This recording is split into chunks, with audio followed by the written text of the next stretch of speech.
The girl was carrying a box of corn. Her whole body was aching. It was as if she was falling apart while walking. Luckily, it was the last box. The man started yelling at the girl, whose name was Blair, to stop talking like an old woman because she was still very young. Blair laughed. She had lived with her grandmother for too long and had picked up this way of communicating against her will. The work was finished, and the girl was about to go about her business. The man was unhappy with this. He muttered after her that since Blair had finished such a simple task, she decided that it was time to leave. He already regretted that he had welcomed this eccentric so warmly. It's been 7 years since she came here. It was very difficult to adapt to the flat climate. She was all sunburned. Blair used to live in a village in the north, but the land was completely barren, and the snowstorms there only stopped in the summer. When the girl was 13 years old, it was very difficult to get food because of the constant snowstorm. Blair had to do it, otherwise Grandma would be upset. Her parents died in an avalanche, which happened often there, since the village was surrounded by an impassable mountain range. The grandmother raised the girl alone, but fell ill in the middle of winter. There wasn't much to eat since there was nothing but snow all around, and Blair's knees were aching terribly from fatigue. Suddenly, the girl saw some kind of golden ball in the distance. She couldn't believe her eyes. Was this all a dream? It was actually some kind of strange fruit. Blair grabbed it to quickly take it to her grandmother. Unable to resist, she decided to take a bite first. The girl began to blame herself, wondering if she had eaten too much since only half was left. Having tasted this fruit, she realized that it was disgusting. Had it really gone bad? Her upbringing and constant search for food prevented Blair from spitting out food.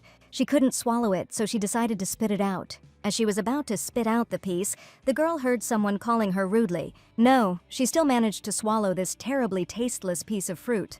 There was someone standing behind Blair, stuttering slightly as he said that she had absolutely no idea what she had just done. That day, she saw such a beautiful person for the first time. He was like a sculpture. After a few seconds, Blair realized that the man in front of her was completely naked. Pointing to the bitten piece of fruit, the man asked the girl if she had really eaten that piece. Blair lied when she said she didn't eat it, but the stranger was no fool. He saw crumbs on the girl's lips. Enraged, the stranger grabbed Blair by the collar and began shouting that his essence had gone to a human. He was very angry that the girl dared to touch his fruit, thus making a terrible mistake. It was worth him leaving his essence for a while, and everything went wrong. The stranger said that there was nothing to be done, and in return, he would eat Blair's heart. It turned out that the essence is completely absorbed into the human heart within 10 years. Since he had to wait 10 years, he decided to cut off Blair's arms and legs for now, hanging her on a tree so that she would not escape. The madman grabbed the girl by the hand. She began to scream, as she was terribly frightened. She began to pray that God would help her and send this psycho to hell. Did it really happen that the stranger fell to the ground? He whispered that he had absolutely no time and nothing to do, then ate the remaining half of the fruit. After a few seconds, the man turned into a golden dragon. After transforming, he told Blair that she was lucky, as he would not kill her now, but in 10 years he would take his essence back by ripping off her arms and legs and then swallowing her heart. He promised to find her even in the other world, so there would be no way to hide. Blair's thoughts were interrupted by a girl who began to call her, seeing that she was deep in thought about something. Now that was history, who knows? Maybe the girl was so hungry at that time that she started hallucinating. The interlocutor told Blair that she overheard a conversation between soldiers who were discussing that some very important person was coming to see them. It seems that this man had something stolen from him a long time ago. He said that he waited 10 years to return what was stolen. It seems that some northerner hid this thing and then fled to the plains. It was then that Blair realized that this could be what she had been so afraid of for all these years. She remembered his name. His name was Chuck. The girl couldn't believe her ears. Could it really be that crazy dragon had gotten to her? The girl noticed that Blair felt somehow unwell.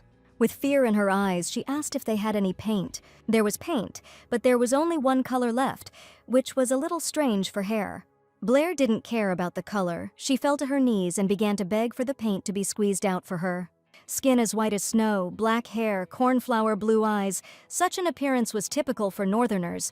Chuck probably remembered the girl like this. The paint was found, but since Blair couldn't do it alone, her friend decided to help her. After a couple of hours, the coloring was finished, but now the girl couldn't even recognize herself. She looked like a small tree. She was very angry that her friend did not warn her about the hair color, because she could not even imagine that the dye was green. A second later, she began to calm herself down, because it was better to think positively, but now no one would recognize her as a northerner. The boss was angry when he saw Blair. He said that she looked like she was covered in moss. The girl didn't even pay any attention to his words, because she was sure that Chuck wouldn't recognize her like that. The boss was informed that Mr. Chuck had just arrived. To greet a guest, girls had to stand on either side and throw flowers at his feet. Only Blair was in the front line. She was afraid that he might kill her right in the middle of the red carpet. The girl tried to reassure herself that she had nothing to worry about and that Chuck would never recognize her. Finally, the same guy Blair couldn't take her eyes off of 10 years ago showed up. He was incredibly handsome. Just like the last time they met, the girl froze from his beauty. He shone like the sun and was as handsome as he was then, 10 years ago. Even when at that moment he said that he would eat her heart. To her surprise, Blair hiccuped loudly. Chuck didn't think twice before turning his attention to her. She looked at him with fear, assuming that the guy recognized her. Chuck warned her very quietly that if she threw even one petal at him, he would rip her arms off. He demanded that all this be removed from his sight. The girl thought she was going to die, but she fell for another reason. Blair thought it was all over, but the boss started yelling at them to go serve the guest. The girl did not expect that she would have to meet him again. Chuck acted very casually, as if he was in control of the whole situation here, although that was true. The boss asked the guest what the purpose of his visit to them was. At that moment, Chuck's eyes lit up and he replied that he had come here to find the man who had taken his property and run away. At the end, he added that when he finds him, he will tear him to pieces. The man immediately became concerned that this person was on his territory, but Chuck was not sure yet. He asked if all the inhabitants of this village were here at the moment. Everyone was there except those who were carrying out the boss's orders. The man asked the guest to describe the criminal in more detail. With a sly smile, Chuck did not describe anyone, only adding that he would catch his prey himself. Blair had enough anxiety, especially when the boss started shouting that who dared to rob such a person. The man invited the guest to stay with them until he found the criminal. He didn't seem to recognize Sarah, but if he stayed here much longer, who knows what would happen. The boss tried to be as hospitable as possible, offering Chuck lunch first and then the opportunity to explore the territory. Blair had the honor of presenting her future killer with a potato pie. There was an abundance of different dishes on the table, of course, because they were expecting such an important guest. The girl couldn't take her eyes off Chuck as he ate. The guy noticed this and asked her why she was staring at him like that. It was as if the girl had been doused with cold water. Had she really given herself away?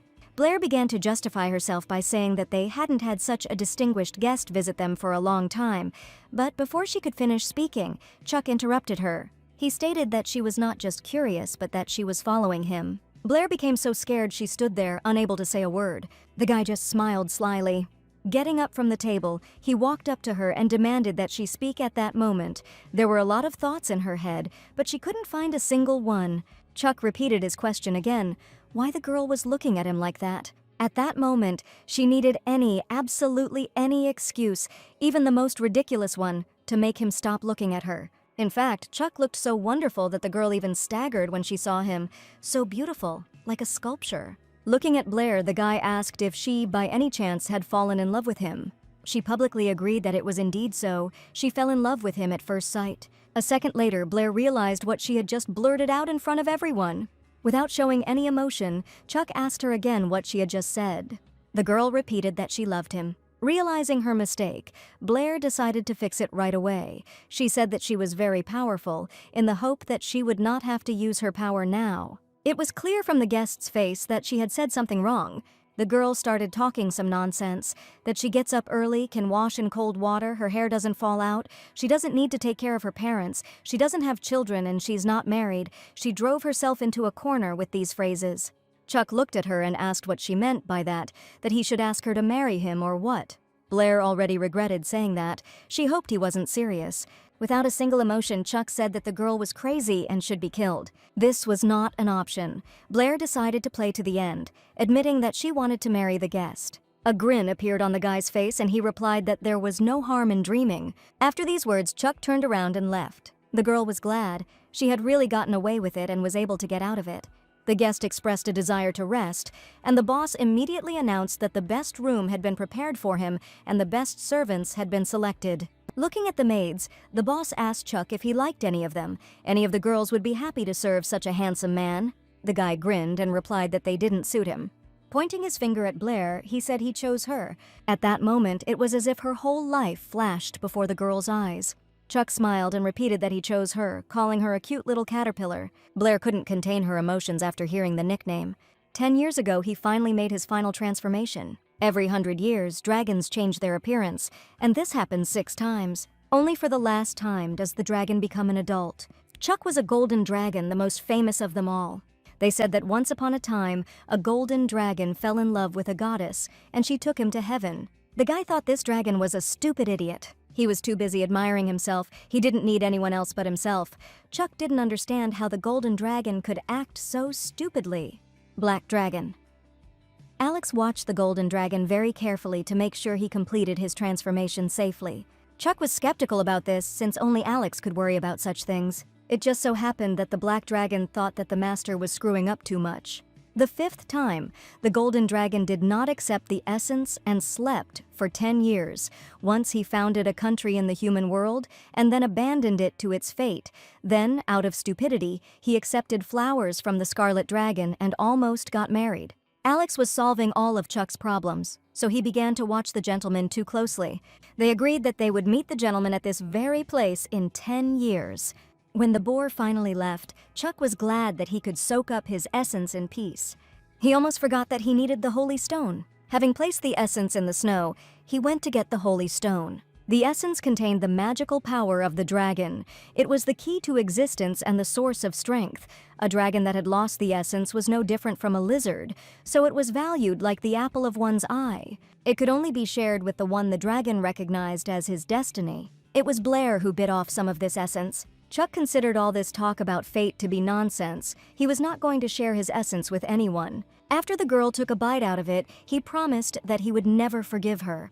Blair had to accept her guest's choice. They went into the bedroom and she unbuttoned his shirt to get him ready for bed.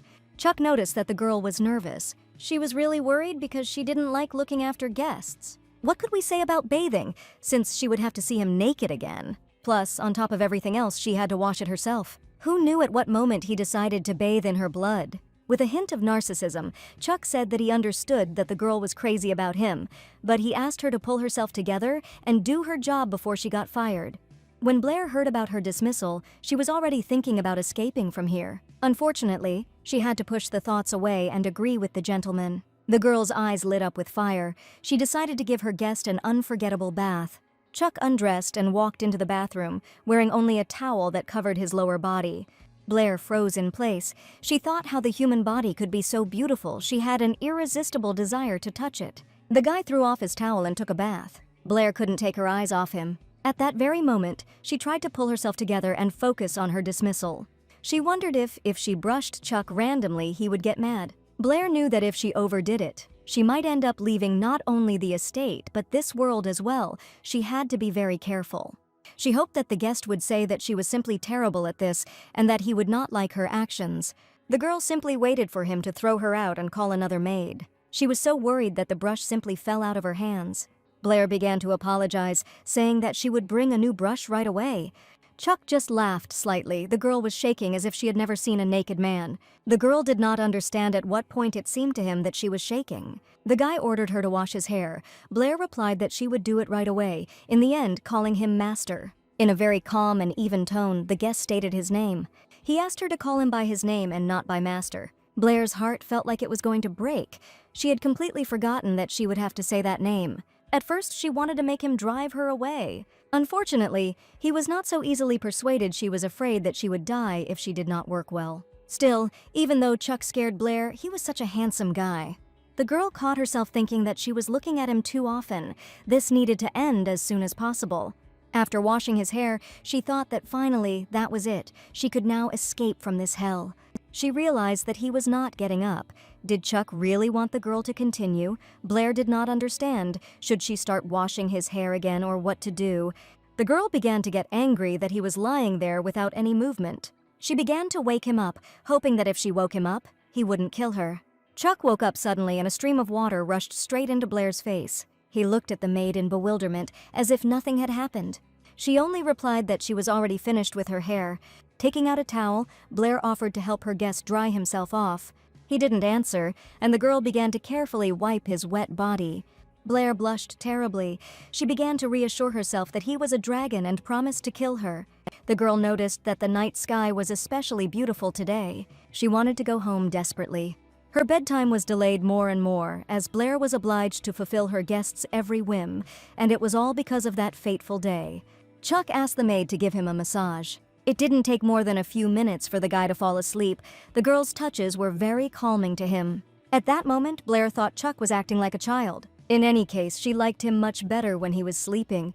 She even thought about not waking him up and resting herself. After some time, Blair decided to wake up the gentleman.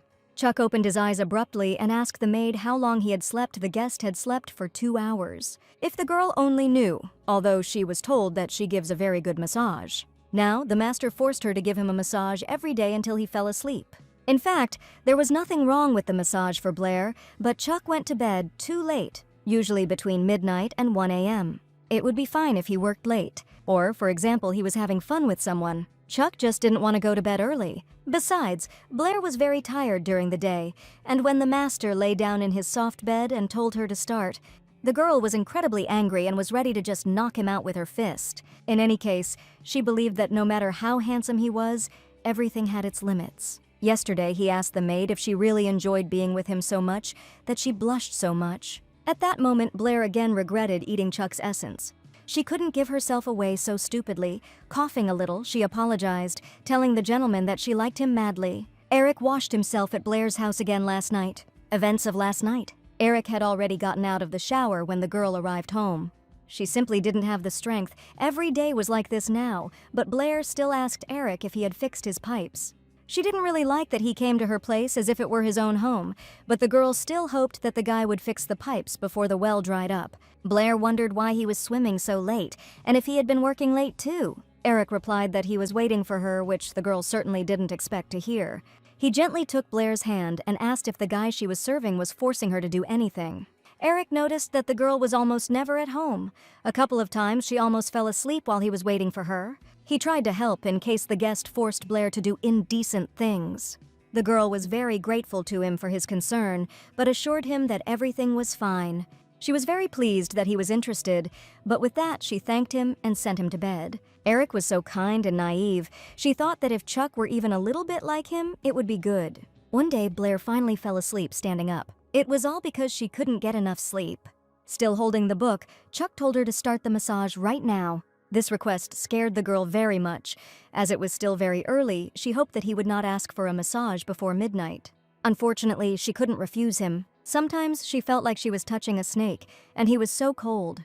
His skin was snow white. It was immediately obvious that he did not carry heavy things, but he looked quite strong. Blair immediately realized that she couldn't take her eyes off this handsome man. Lately, she felt strangely tired when she touched him, but she had to be careful. If she fell asleep again, he might wring her neck.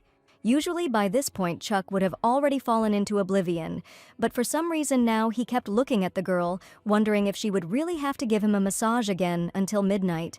He asked her to do it again. Blair didn't understand if she should press harder or what he meant. It turned out that he asked her to touch him again. The girl froze in fear and surprise. She asked in a trembling voice where she should touch. Gently touching her hair, Chuck told her she could touch it wherever she wanted. Her hands were shaking slightly, but she took his cheek and gently cupped it. A little embarrassed, Blair said that she didn't know how to massage her face. The gentleman could not understand why her hands were so warm. The thing was that her hands were not warm, but on the contrary, cold. Chuck didn't feel at all uncomfortable touching the girl. He asked her to try touching him again. This was all beyond the scope of a massage, and besides, Chuck had it written all over his face that he would kill her after the first touch. She had no choice but to touch his face once again. A second later, the guy abruptly removed her hand. He pulled Blair closer to him, and she fell right onto his gorgeous body. In any case, he really enjoyed it all. The girl was incredibly scared, but she was even more scared that Chuck could be so attractive, even if he held her like this, and her heart was jumping out of her chest. Of course she didn't hate him. She was even in a good mood. It was very comfortable on his body, as if they were one. Chuck started the conversation first, asking not to be misunderstood. He continued by saying that Blair's body was very nice, but love was something else entirely, and nothing good would come from false expectations. Chuck hugged the girl very tenderly, pressing her to himself. He fell asleep, or pretended to fall asleep. At that moment, she felt incredibly good. After that, nothing like this happened. The massage continued. In other words, even the blood was filled with fatigue. At any time, the girl would fall and sleep. She slept even while eating. However, she was indeed dying slowly. Once again, Chuck was getting ready for bed and was about to start the massage. He bared his beautiful body again. After some time, everything ended as usual. He fell asleep. Blair was glad that she could finally sleep, too.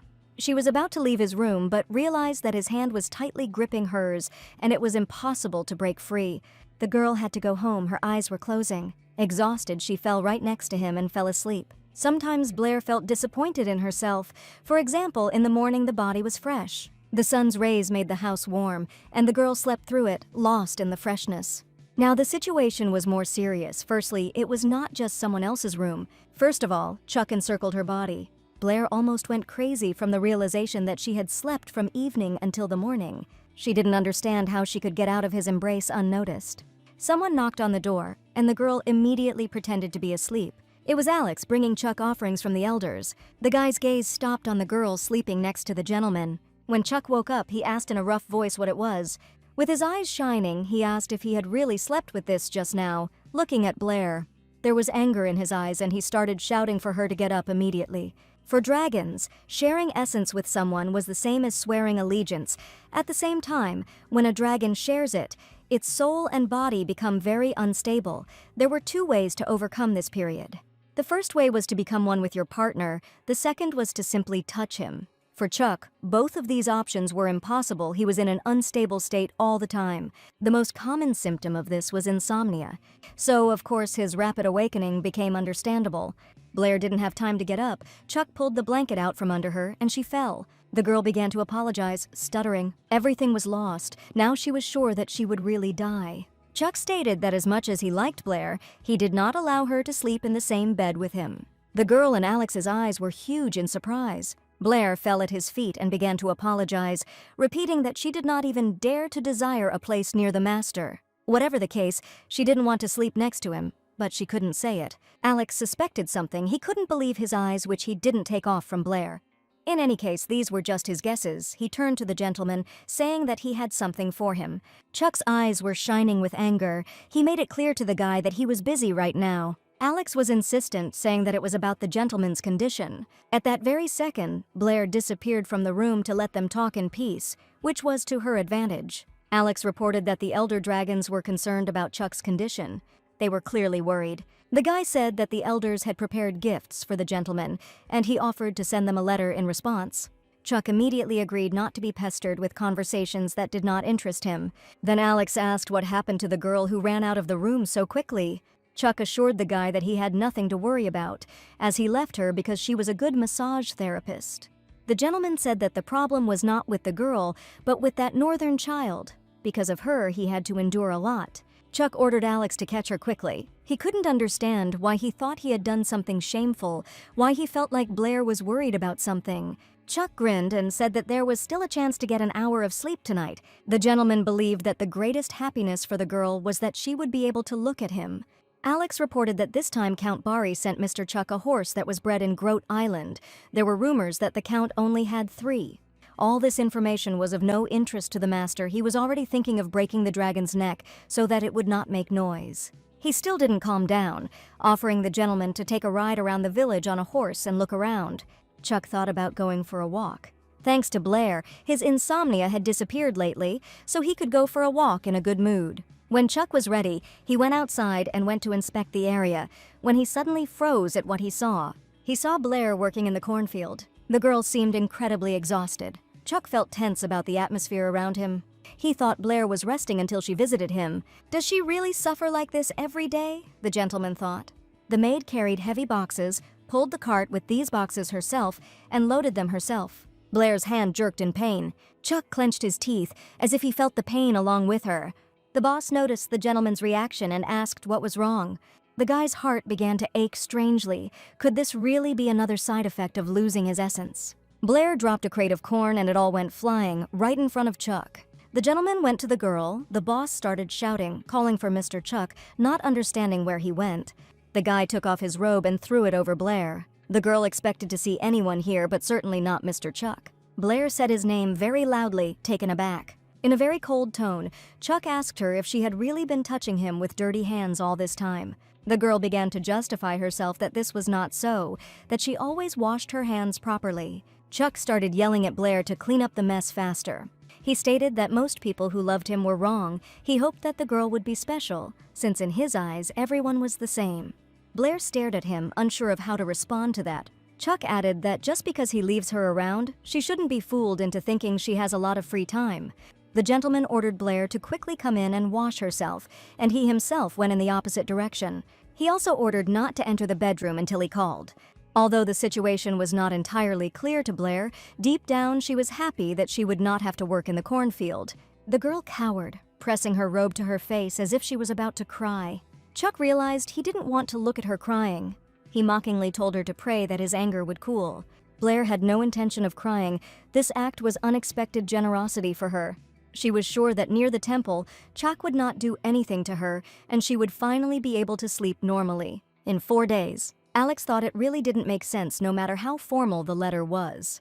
The black dragon noticed that it had been 4 days since the green-haired girl had appeared in the bedroom. Chuck couldn't believe his ears. Had it really been 4 days already? Alex reminded that it was the master's order, and it really was so. For some reason, he thought that the girl was in love with him, and that was why he was acting quietly. Chuck believed that Blair herself should come to him, unable to contain her heart's impulse, and beg him to let her just look at him. In order not to look stupid in Alex's eyes, the gentleman said that the girl simply couldn't come, pretending that he didn't even care. Chuck decided that forbidding Blair from seeing him was too harsh, as if the world might disappear because of it. Alex assumed that the gentleman really liked this girl since he was so worried about her. Chuck replied with a smirk that it wasn't Blair he liked, but the way she gave massages. Besides, the Lord will be the head of the middle world, and it would be nice to show mercy to people. He ordered the black dragon to bring this caterpillar to him. Stepping outside the room, Alex thought. He was confused by the mercy in Mr. Chuck's words, because he had power. He was the one who mercilessly pressed others, and suddenly mercy. If this was all because the master had lost his essence, then he needed to quickly find the northern man who was guilty of the theft. Blair was sitting at dinner. Nothing foreshadowed trouble when she was informed that Mr. Chuck was calling her.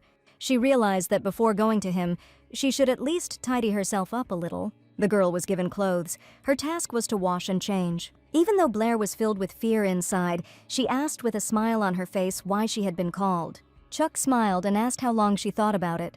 Making a sweet face, the girl replied that all this time she had been thinking about what else she could do. He liked hearing this, so he decided that from today on, Blair could come to him again. The girl thanked him for such generosity. He grabbed her abruptly and sat her on his lap, saying that in the future, as soon as he opened his eyes, she should already be in his bedroom. Chuck said he went out for a walk and the scenery wasn't bad. He was thinking about going for another walk before it was too late. Blair didn't understand why he was telling her this, but she replied that when he needed help, he could call her and she would come running. The gentleman angrily asked if he really had to wait until she came, and the girl immediately replied that she would be in his room every morning at 7 o'clock. Compared to what Blair had had to do before, this was all much easier, or so it seemed. Still, she'll have to spend the whole day with this crazy dragon. It couldn't be any worse. While the girl was lost in her thoughts, Chuck fell asleep right in the chair. She couldn't understand how this could even happen. He just went and fell asleep while she was sitting on his lap.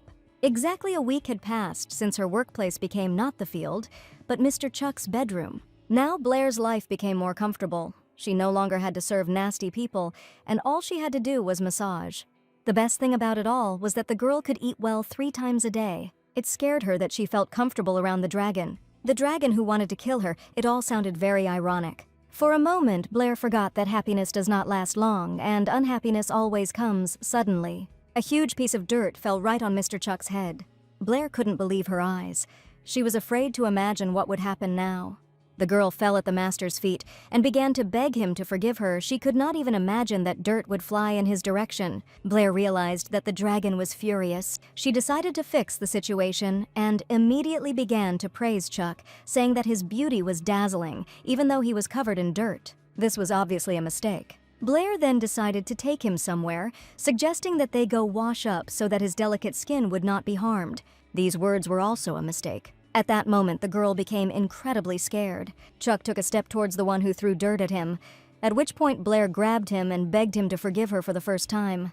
With tears in her eyes, she reminded him that it was he who had spoken about being lenient towards people. The girl shouted that her house was very close and they could go there and take a bath. In a completely cold tone, Chuck told her to take him to her home. Blair's fear eased a little, and she was glad that she had managed to resolve the situation without casualties. The girl saved her friend from death. A few minutes later, they reached Blair's house. Stopping in front of the house, Chuck asked in bewilderment why he had been brought to the barn. The girl was very upset that her house was called a cowshed, but she didn't show it. She just asked if the gentleman wanted to go back to the mansion. Without answering, Chuck headed inside the house. Wiping the dirt from his face, he asked where the bathroom was. The problem was that Blair didn't have a bathtub. This answer really surprised the guy, but there was also a problem in that the girl didn't have hot water in the house. She immediately began to justify herself by saying that her friend Eric was sitting without any water in the house, and compared to him, things weren't so bad for her. Chuck couldn't even find the words to react to this. Blair asked him to take off his clothes, and he did so immediately. The girl was taken by surprise by some strange feeling, as if she was going crazy, not understanding how Chuck could look so beautiful, even being in the dirt. The guy immediately felt a close gaze on him. It wasn't the first time Blair had seen him naked, but it still felt a little awkward. The bathroom was too cramped, so the girl decided to go out, and besides, it did her good. The feeling she felt inside her was very strange and at the same time frightening. After some time, Chuck came out of the bath absolutely clean. Blair asked him to follow her into the bedroom, adding that she had put a clean blanket down for him. Meanwhile, she immediately went to wash his clothes so that she could hang them up to dry as quickly as possible. After washing, she realized that her clothes were also dirty and it wouldn't hurt to wash them all together. Blair took off her clothes and water enveloped her body. At that moment, for some reason, she remembered all the sweet situations associated with Chuck. She tried to push these thoughts away from herself, as she needed to finish quickly, otherwise, if she was late, it could become her problem. After changing and tidying herself up, Blair entered the room where Chuck was sitting and announced that she had done all the washing, but the clothes were still drying. Surprisingly, the guy was extremely calm. Usually, Chuck would act differently. He would scream that she left him in such a place and even stayed late. Blair kept her eyes on him, not understanding why her heart continued to pound so wildly. Did she talk about love too often and end up believing her words? The girl suggested that her guest give him a massage for now so that he could sleep, since his clothes would not dry for a long time. Without saying a word, he agreed, beckoning Blair towards him with his finger. Chuck lay down on the bed and the girl sat right next to him. It was so close that they were touching each other. Under normal circumstances, Blair would be sitting in a chair, but this was different. Unfortunately, she didn't have such luxury as a chair at home, but at least she had a bed. They found themselves at her house together and completely alone. Blair thought it wasn't so bad. She grabbed his earlobe and Chuck winced sharply. He grabbed her hand and asked her in a rude tone what she was doing. The girl found herself in a complete stupor. A second later, she realized that she had suddenly started touching his ears. She understood that she had to answer something, but she didn't understand what exactly. Different options popped into my head to say that his ears were beautiful or that his hand slipped. After a minute of silence and still no answer, Chuck grabbed Blair and threw her onto the bed. The girl looked at him in bewilderment and anticipation of what would happen next. Chuck leaned even closer and touched her ear with his hot tongue. He ran his hand down her thigh, ending up under her dress. Blair lay there, very tense. She couldn't say a word. She just thought about him stopping and that this was wrong. Chuck interrupted and said that she could push him away if she didn't like it. Of course, she didn't like it, because it was a dragon who wanted to rip out her heart. Even though she convinced herself that she didn't like it, her arms seemed to wrap around his neck on their own. Chuck grinned and said that he wouldn't have been able to resist either. In principle, it didn't matter anymore. Blair hugged his strong body tightly. Mornings are not always refreshing. Mornings can be hard because you have to get out from under the cozy blanket to go back to the exhausting work. Today was just such a morning for Blair. The girl's whole body ached and it was unclear what was wrong with her clothes. Opening her eyes from sleep, she realized that she was in the bedroom of Mr. Chuck, who was sitting drinking tea right in front of her, and Alex was standing next to her. When the master brought the girl to his bedroom, the black dragon thought it was another corpse. Chuck didn't understand the stupidity that had just been said. Why would he suddenly come hugging a corpse? He would have thrown it on the way. Blair couldn't come to her senses. She didn't understand how she ended up there and where her clothes were. There was only one question in her head: how did this happen? Alex noticed that this was all very unlike the gentleman. He asked if he was going to kill the girl. Chuck laughed out loud, saying that he had no need to do that, but Blair was just in complete shock that the guy actually killed people. She kept trying to understand what they were talking about and whether they were talking about her murder. The Black Dragon wanted to know the reason, as Chuck was usually adamant on this issue. The Golden Dragon's expression became serious, and he asked Alex what he was even talking about. The Black Dragon immediately laughed, saying that his master did not kill people, but something seemed to be clouded in his head. Blair knew it was a blatant lie. She knew he was crazy, but she didn't think he would kill people so easily. Alex's question remained open. He was still interested in why Chuck brought the girl here. The Golden Dragon only replied that he just wanted to. Blair didn't know what happened, but she was very scared. She dreamed that someone would let her out of here. Chuck ordered Alex to leave, but such a request did not satisfy him, since the master still had not given him the letters for the elders. The Golden Dragon ordered Alex to write the letters himself and send them, but the boy didn't like the idea because their handwriting was different. Then Chuck looked with his piercing gaze. Only now did the Black Dragon realize that it was better for him to listen to his master and leave the room. Left alone, Blair realized that Chuck was looking at her without taking his eyes off her. The Golden Dragon decided to approach the girl. This action scared her very much. Was it possible that if he didn't kill her, he would cut off her arms and legs? She was very scared. Chuck touched Blair gently and felt her tremble. He asked with a smile if he was any good. The girl simply froze with a look of bewilderment on her face. She immediately replied that after something like that one could die, adding that she really liked it. Since yesterday, Blair's heart had been beating wildly with fear. Chuck was deeply mistaken if he thought it was excitement. He carefully took a lock of the girl's hair. He couldn't shake the strange feeling that he was hugging this girl with caterpillar-colored hair. Moreover, it was the first time he was so excited. He had never desired anyone so much and felt it for a person. It was strange, but when Chuck was around Blair, passion and greed were mixed together.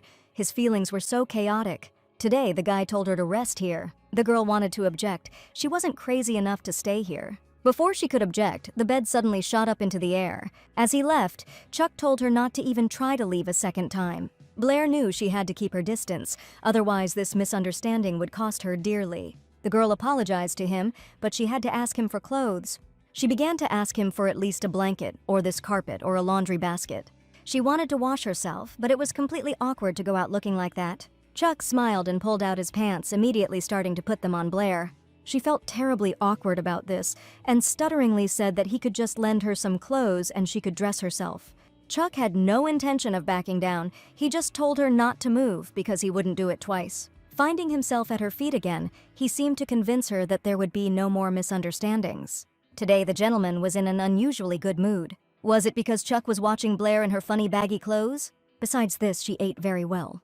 Chuck thought about how Alex had given him an offering from the elders before, telling the Golden Dragon to at least write a letter in response.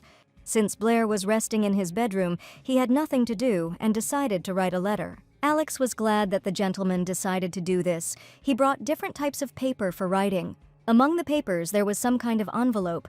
Alex saw this letter for the first time and did not know who it was from. When the dragons opened the letter, they were simply horrified. They were furious that some psycho could write such a thing. The letter stated that it had to be sent 7 times, and then the share of happiness would be received. Otherwise, the one who reads the letter would be cursed. The deadline was 4 days. Alex vowed that he would find the criminal who sent this letter. Chuck stood there in confusion. He pointed to the letter and told the Black Dragon that he brought it himself. In principle, it didn't matter to the gentleman who wrote the letter. He ordered that ink be brought to him. Luckily for Alex, the gentleman was not interested in this letter. Chuck was about to write a letter to the elders. The Black Dragon reminded him not to forget to include each elder's name. The ink fell suddenly and the entire table was covered in it.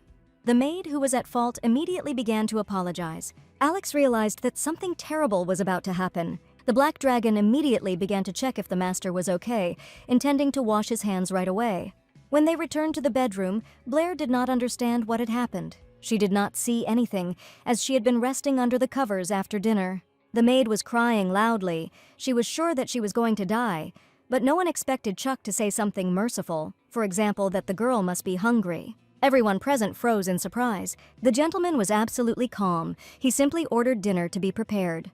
The maid was delighted and ran to the kitchen. Alex stood in bewilderment, not understanding what was wrong with his master. He ordered the maids to leave when they were finished.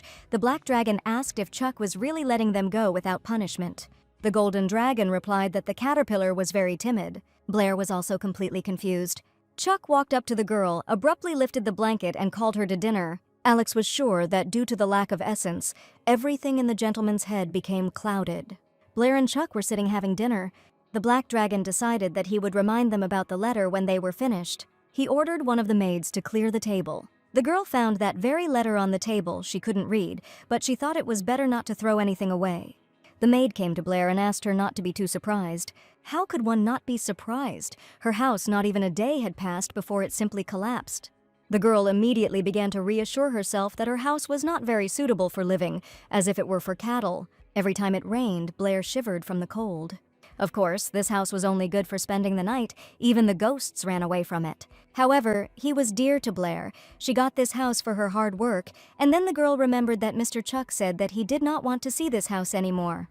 She was furious that this ugly, ill-mannered bastard had destroyed her home. Blair at that moment wished him dead. The maid who brought this news asked the girl to calm down and follow her. The landscape around was simply magical, maybe because they were far from the village. The maid told Blair that she would now live here, and the girl opened her mouth in surprise because in this place there was only a vacant lot and nothing more. The maid reassured her and pointed to a house not far from the vacant lot, which was now Blair's house. The new house looked incredibly beautiful. After a few minutes of admiring the house, Blair remembered that there lived a maid who was treasured by the feudal lord, and she eventually ran away. The maid reported that it was certainly beautiful from the outside, but 10 servants had been assigned to the area and forced to clean up. All this was done on the orders of Mr. Chuck. Entering the house, Blair couldn't believe that this was now really her home and not some kind of dream. She immediately ran to touch the walls, which were made of brick, and not wooden, like in the previous house. The ceiling was high and there were 2 rooms. Blair was very pleased that there was hot water in the house. She couldn't believe that Chuck did all this for her. The girl understood perfectly well that as soon as the gentleman found out who she was, he would immediately tear her to pieces. Now she decided to think about how she could thank him for such an incredible gift. Returning to her workplace, Blair found some kind of commotion. The servants were running around like crazy. There were not enough workers. Blair grabbed one of the maids by the hand and asked what happened here. She told her that a fire had started in Mr. Chuck's room. The girl froze at what she heard. It turned out that they lit an aromatic candle for insomnia, and she fell. Blair immediately rushed to Chuck's room. She began to blame herself for everything, that it happened because yesterday, in a fit of anger, she cursed him. Running into the room, the girl found only damage caused by the fire. Someone snuck up behind me. It was Chuck. He said it was surprising that the fire only surrounded the bed. Blair jumped high into the air and screamed in fright. Chuck noticed how the girl was running funny, like a squirrel in a wheel. Alex was standing next to her, who added that because of the color of her hair she looked like a mutant. It turns out that she was a green squirrel. Blair blushed. It turns out she was worried in vain. There wasn't a scratch on the gentleman. The girl picked up the letter, but she could not understand what was written in it, since she could not read. Alex snatched the letter from her hands, saying that the disgusting letter had survived even after the fire. Chuck didn't want to hear anything about this letter. He immediately changed the subject to saying that he would like to have breakfast. The dragons went to breakfast. The girl remained standing in place. The gentleman turned to Blair as if expecting something. She couldn't understand what he wanted. Chuck asked in surprise if she wasn't going to eat with him. Without thinking twice, she ran after the dragons, even though Chuck was not the one the girl wanted to see next to her. Although, when she was with him, something good happened. Taking the glass in his hand, Chuck discovered that the wine had flowed right down his hand, and the glass had cracked. The servant immediately began to apologize, justifying himself by saying that the glass was of poor quality, and that he would immediately find the manufacturer and punish him. With disbelief, Chuck asked how exactly the glassmaker would be punished, as if he wanted to choose his own punishment. He believed that someone who produces defective goods does not need hands. At this point, Blair sat very quietly, so as not to show that she was there too. She was scared. She had to remember that there was an evil dragon in front of her who had come here to kill her, and she had to somehow escape from his dangerous grip. Chuck told the girl that she had no reason to be afraid. Once again, Blair didn't understand what this dragon was even talking about. He reminded her that recently she had been unable to eat properly because she was shaking all over. Chuck asked if she was really that scared by the punishment for the craftsman. After all, it wasn't Blair who was cutting off her hands. Of course, this situation scared the girl. Moreover, she could become his target, so she was in constant horror.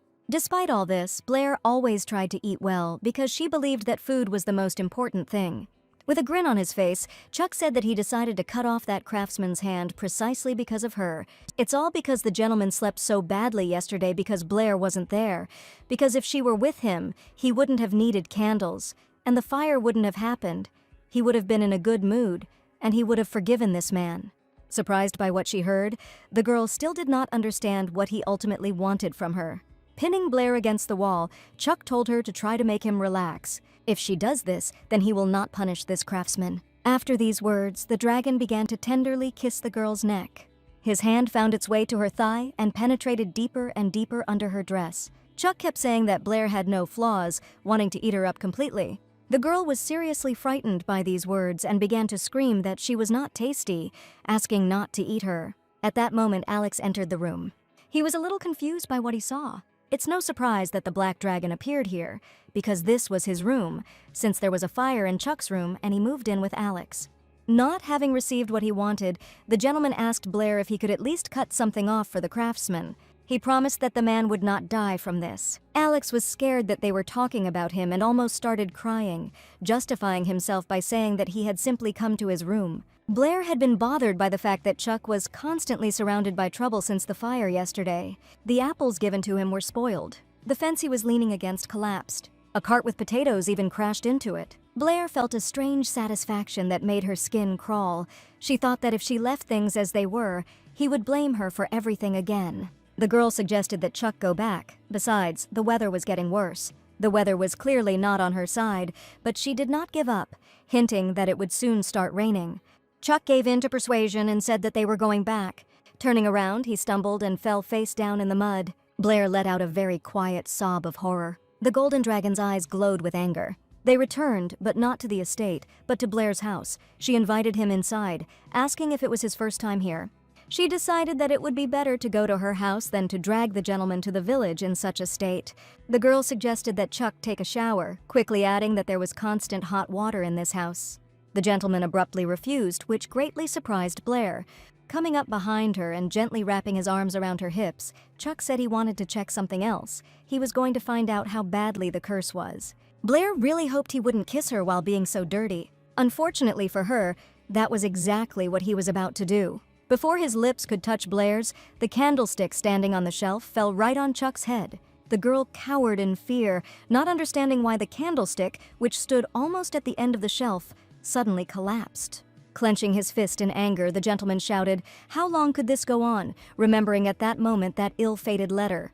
Chuck ordered Alex to bring him ink and a pen. The black dragon hoped that nothing would happen to the ink this time, but for the golden dragon, it didn't matter. He demanded that letter. Alex couldn't believe that his master needed that stupid note, but that was exactly what he needed, because after it, everything went wrong for him. The black dragon was afraid that there was a fire again. "Fire isn't the worst thing that's happened," Chuck shouted. The caterpillar had witnessed his shame more than once. Yesterday, he couldn't be alone with her. Today, he fell into a dirty puddle. The gentleman was tired of wallowing in the mud. For literally a second, Alex froze in bewilderment, but still decided to ask, even though it was a little impudent on his part. He wondered if the golden dragon was really interested in this girl. Chuck assumed that Alex had completely lost his mind. Most likely, he was offended by this question. The gentleman sincerely believed that it was not he who was interested in the caterpillar, but she in him, and he simply did not want to destroy her sweet fantasies about him. By the way, he had already finished writing a letter. Ordering Alex to send it to the elders, the black dragon was surprised that the master really wanted to send them this stupid letter. There were exactly 7 elders, which was the perfect plan in Chuck's opinion. This way, he will get rid of this curse and at the same time send them a message, thereby killing 2 birds with 1 stone. Until the very end, Alex thought that the gentleman was joking, but everything was much more serious. That's how spam, or rather a letter of good luck, left the dragon's hands. There was a brief period of calm. Chuck called Blair early so she could admire him, thinking he was doing her a great honor. He grinned and said that she was truly crazy about him, advising the girl not to drown in her feelings because he could hurt her badly in the future. The gentleman asked the girl to love him a little less. Even though you can't command your heart, Blair had no choice but to agree with this stupidity. Come to think of it, Chuck still hasn't found out the girl's name. He decided that if she loved him so passionately, he might as well get to know her better. Blair found that she had been drooling while she had been dozing. Chuck proudly declared that he was ready to find out her name personally. The girl froze, but the gentleman was impatient, and he rudely repeated that she should say her name, and, stuttering, she said her name. Pointing his finger at the bed, Chuck told her to sit there. She couldn't stand there all day. Blair thanked him, although she wished he had let her sleep longer. She just wanted to dive under the covers. Chuck was looking at her so intently. Did he really want her to give him a massage? Without thinking twice, Blair cupped his face in her hand. The gentleman was extremely surprised, his eyes wide open. He asked her what she was doing. The girl blushed and began to apologize, justifying herself by saying that she thought he wanted to move on to a massage. She really felt very sorry. Chuck placed her hand back on his face, telling her that she had nothing to apologize for since he had been thinking of offering to touch him. Now Blair was wide awake. He gently pressed her hand with his own, and then touched it with his lips. The girl ran her fingers over his lips. It was incredibly sexy. Blair had already touched his face, but for some reason his heart was beating wildly. Chuck's attention fell sharply on the maid's pocket, in which there was some kind of letter. Blair began to justify herself by saying that she didn't know what it was, but it was lying right in front of the entrance. She reassured the gentleman by saying that she could not read, so she had no idea what was in the letter. After reading the letter, Chuck became angry. With a wicked smile, he ordered Blair to go and rewrite the letter exactly 7 times. At that very second, the gentleman called Alex, who immediately appeared. Chuck ordered the Black Dragon to send the letters that Blair would write to the elders, an order that really shocked Alex. The Golden Dragon decided to deal with the person who gave him this letter on his own. A few days later, the investigation yielded results. The man begged Mr. Chuck to be merciful because he had also suffered. Alex whispered in the gentleman's ear that the handwriting and style of the letter matched. He was sure that it was they who sent the letter. Blair thought these people were crazy to send a letter to Chuck. The man begged that his son not be killed because he was still young and stupid. He begged that someone better than him be killed. Chuck didn't understand what the point of this plea was, intending to finish them both off. Blair stood nervously to the side, realizing that the gentleman was not joking. Chuck won't let anyone get away with even the slightest mistake. He would kill them all without a doubt. Blair didn't like it. She didn't even want to stand next to them. Yes, they were guilty, but she didn't understand why they had to kill. She remembered how 10 years ago Chuck had called her a vile person who had eaten his essence, promising to find her when the time came and not to forget his name until then. The gentleman called the girl so abruptly that she flinched. Blair couldn't breathe. Her throat was constricted and she couldn't answer him anything. She understood in her head that if she remained silent or became afraid, she would not survive. Fear gripped her that Chuck would recognize her and kill her. The gentleman leaned over Blair and tried to help her breathe, repeating that she should just take one deep breath. Not expecting it from herself, the girl burst into tears, begging not to kill these people. She was very scared. The men began to beg for mercy. With tears in her eyes, Blair also begged Chuck not to kill them. The guy asked the girl to look at him, said that everything would be fine. He even allowed her to turn away so as not to see how he was killing these people. Tears were streaming down Blair's face as she repeated that she was very scared. What an irony, the fear that Chuck inspired disappeared without a trace in his arms. Everything could change very quickly after he found out who she was. Blair knew that the Golden Dragon would mercilessly rip out her heart, which had absorbed its essence. At this moment she feels terrible pain. Opening his eyes, Chuck stood in front of the girl. He asked if she was okay. He knew, of course, that she was a coward, but he didn't think that she was so cowardly that she would lose consciousness from fear. Blair was very ashamed and asked for forgiveness. The gentleman began to extend his hand to her. The girl immediately imagined how this hand would turn into a dragon's hand to rip out her heart. She became very scared again. Seeing her reaction, Chuck immediately removed his hand, pretending that he had not intended to touch her. He asked her if he really scared her that much. The attack of fear was so strong that Blair again couldn't even open her mouth to answer him. She was well aware that her behavior could expose her. Chuck still carefully touched Blair's hand with his finger. After asking her for forgiveness, he said that in the future he would try not to bother her like that again. The girl could see from his face that he was truly very sorry. The whole village was discussing the latest news. The news was that the feudal lord's son had been driven out of the village. A guy from a neighboring village played a prank on him, sending a letter that supposedly had to be forwarded to 7 people. The feudal lord's son turned out to be an idiot who sent this letter to that very important gentleman who arrived from another country. Eventually, he was punished by being forced to leave the village penniless. This news made people very happy. Everyone thought that the guy was a fool who had absolutely no brains, since he decided to do such a thing. One of the ladies asked how he managed to deliver the letter to such an important person. Most people knew where Mr. Chuck was staying now. People were surprised that even despite this incident, the gentleman did not leave from there. One of the gentlemen decided that this was an excellent chance to make Chuck's acquaintance, since he was planning to stay in the village for a long time. The carriage and cart arrived in the village and stopped right outside Blair's house. She couldn't believe her ears. They were demanding that she vacate her new home. The man rudely called her a fool, reminding her that this was not her home, but that she was simply allowed to live here at the request of Mr. Chuck. After these words, Blair thought that it would have been better if she had died then. The man didn't know why, but aristocrats began to frequent their village. They all demanded rooms, and the estate was already bursting at the seams. Since there were no vacancies there, it was decided to use the house where Blair lived. Of course, before that, everything had to be cleaned up. Without much ceremony, the girl was simply thrown out. She asked what she should do now. The man didn't care about her problems at all. At that moment, Blair really wanted to ask Chuck to finish him off. The girl's friend Ronnie snuck up behind her. She reassured Blair not to worry, offering to let her stay with her. After all, it would be cramped but not offended. This news made the girl so happy that she considered Ronnie her real angel. The man reminded everyone of himself by shouting at the girls to stop them from interfering with their work. Blair lost her home once again, but thanks to Ronnie, she avoided sleeping on the streets. However, while she was fussing, she managed to forget what an awkward situation hung between her and Chuck after that day. Blair didn't understand whether the master was unhappy because the maid had cried to him, or there was another reason. Chuck asked the girl if she still loved him. Blair was a little confused by this question. She apologized to the guy, saying that she was still having trouble collecting her thoughts.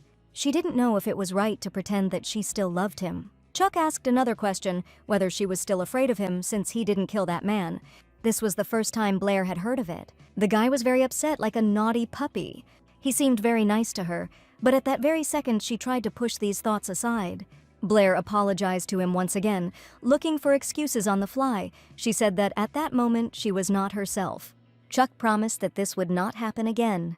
He assured her that there was no longer any reason to fear him. Blair's mouth dropped open in surprise that he was saying such things to her, a simple servant. At this point, the girl finished her story, which she told to Eric. The guy smiled sympathetically at her. She had suffered a lot, of course. He asked what would happen now. Would she really start living with Ronnie? Blair had no other choice, but now she was at Eric's house and asked what about him. She meant about washing him, because her house had collapsed and the guy now had nowhere to wash. With regret in his eyes, Eric said that it was a great opportunity, but now, alas.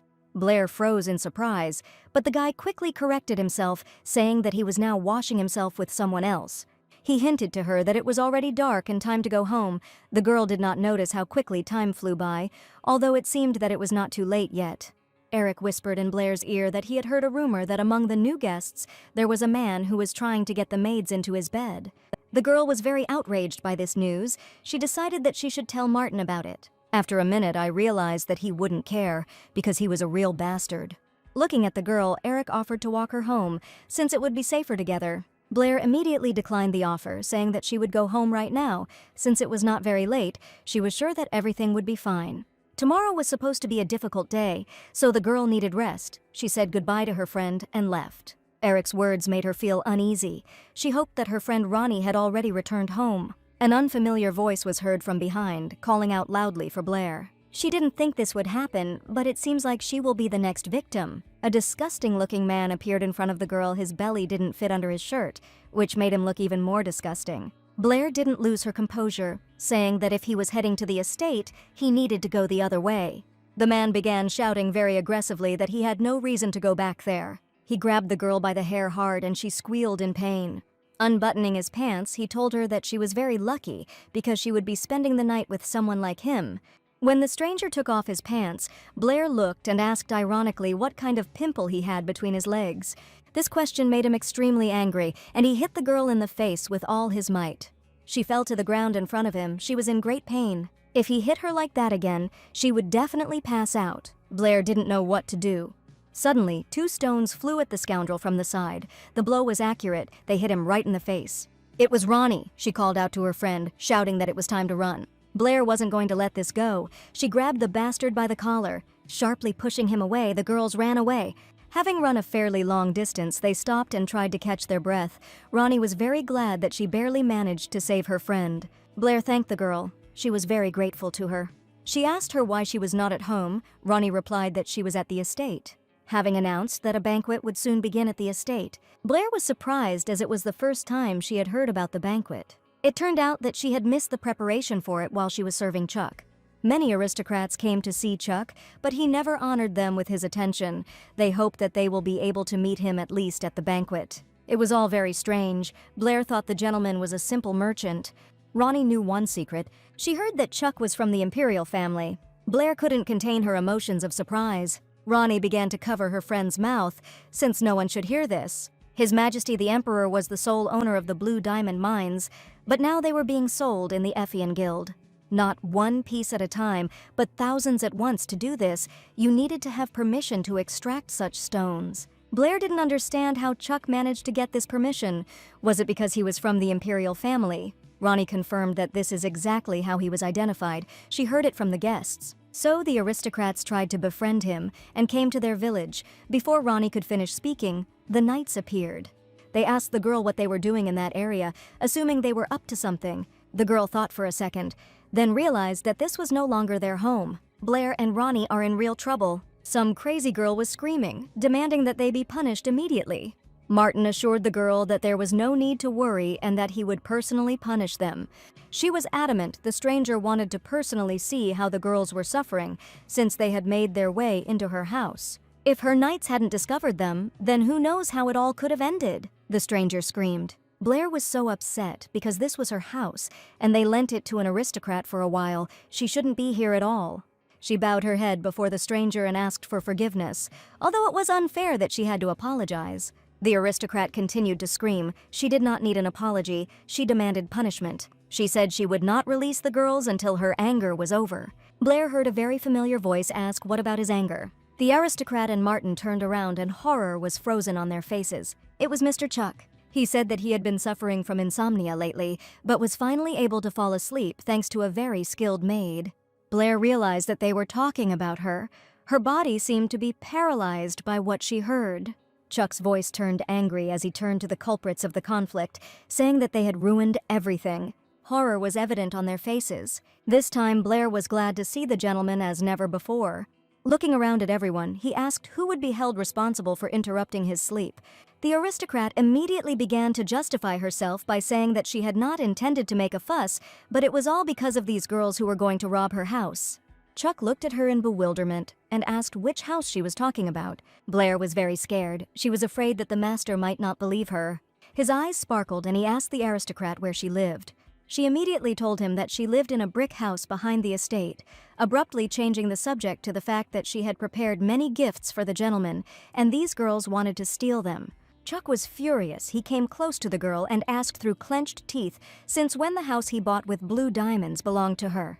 It turned out that the aristocrat was hearing about this for the first time. Martin immediately began to fall at the master's feet, asking for forgiveness for this misunderstanding. Turning to the man, he asked if he really thought that simply apologizing would earn his forgiveness. Chuck decided that Martin would have to pay for the damage and bring back the blue diamonds. The man's mouth dropped open at what he heard, and the gentleman just chuckled, asking if he wanted all his insides to be torn out. Blair was incredibly scared again. Chuck decided to take pity, saying that Martin could just work for him. Then he turned to the aristocrat. He told her to get out of that house immediately, adding that it was she who had entered someone else's territory. The girl wanted to object, but Chuck quickly shut her mouth. She should have been glad that he didn't kill her on the spot. The gentleman was simply beside himself with anger. He ordered to burn all the gifts that this lady brought. She and Martin couldn't utter a word. It was thanks to Chuck that this incident ended without bloodshed. Blair noticed that the gentleman was tired and offered to give him a massage so that he would fall asleep faster. The guy stopped her. Noticing the abrasion on her face, he asked what it was. The girl remained silent, and then Chuck told her not to make him ask twice. Blair had to tell that some psycho hit her. His eyes lit up with anger again, and he asked to tell me more about this incident.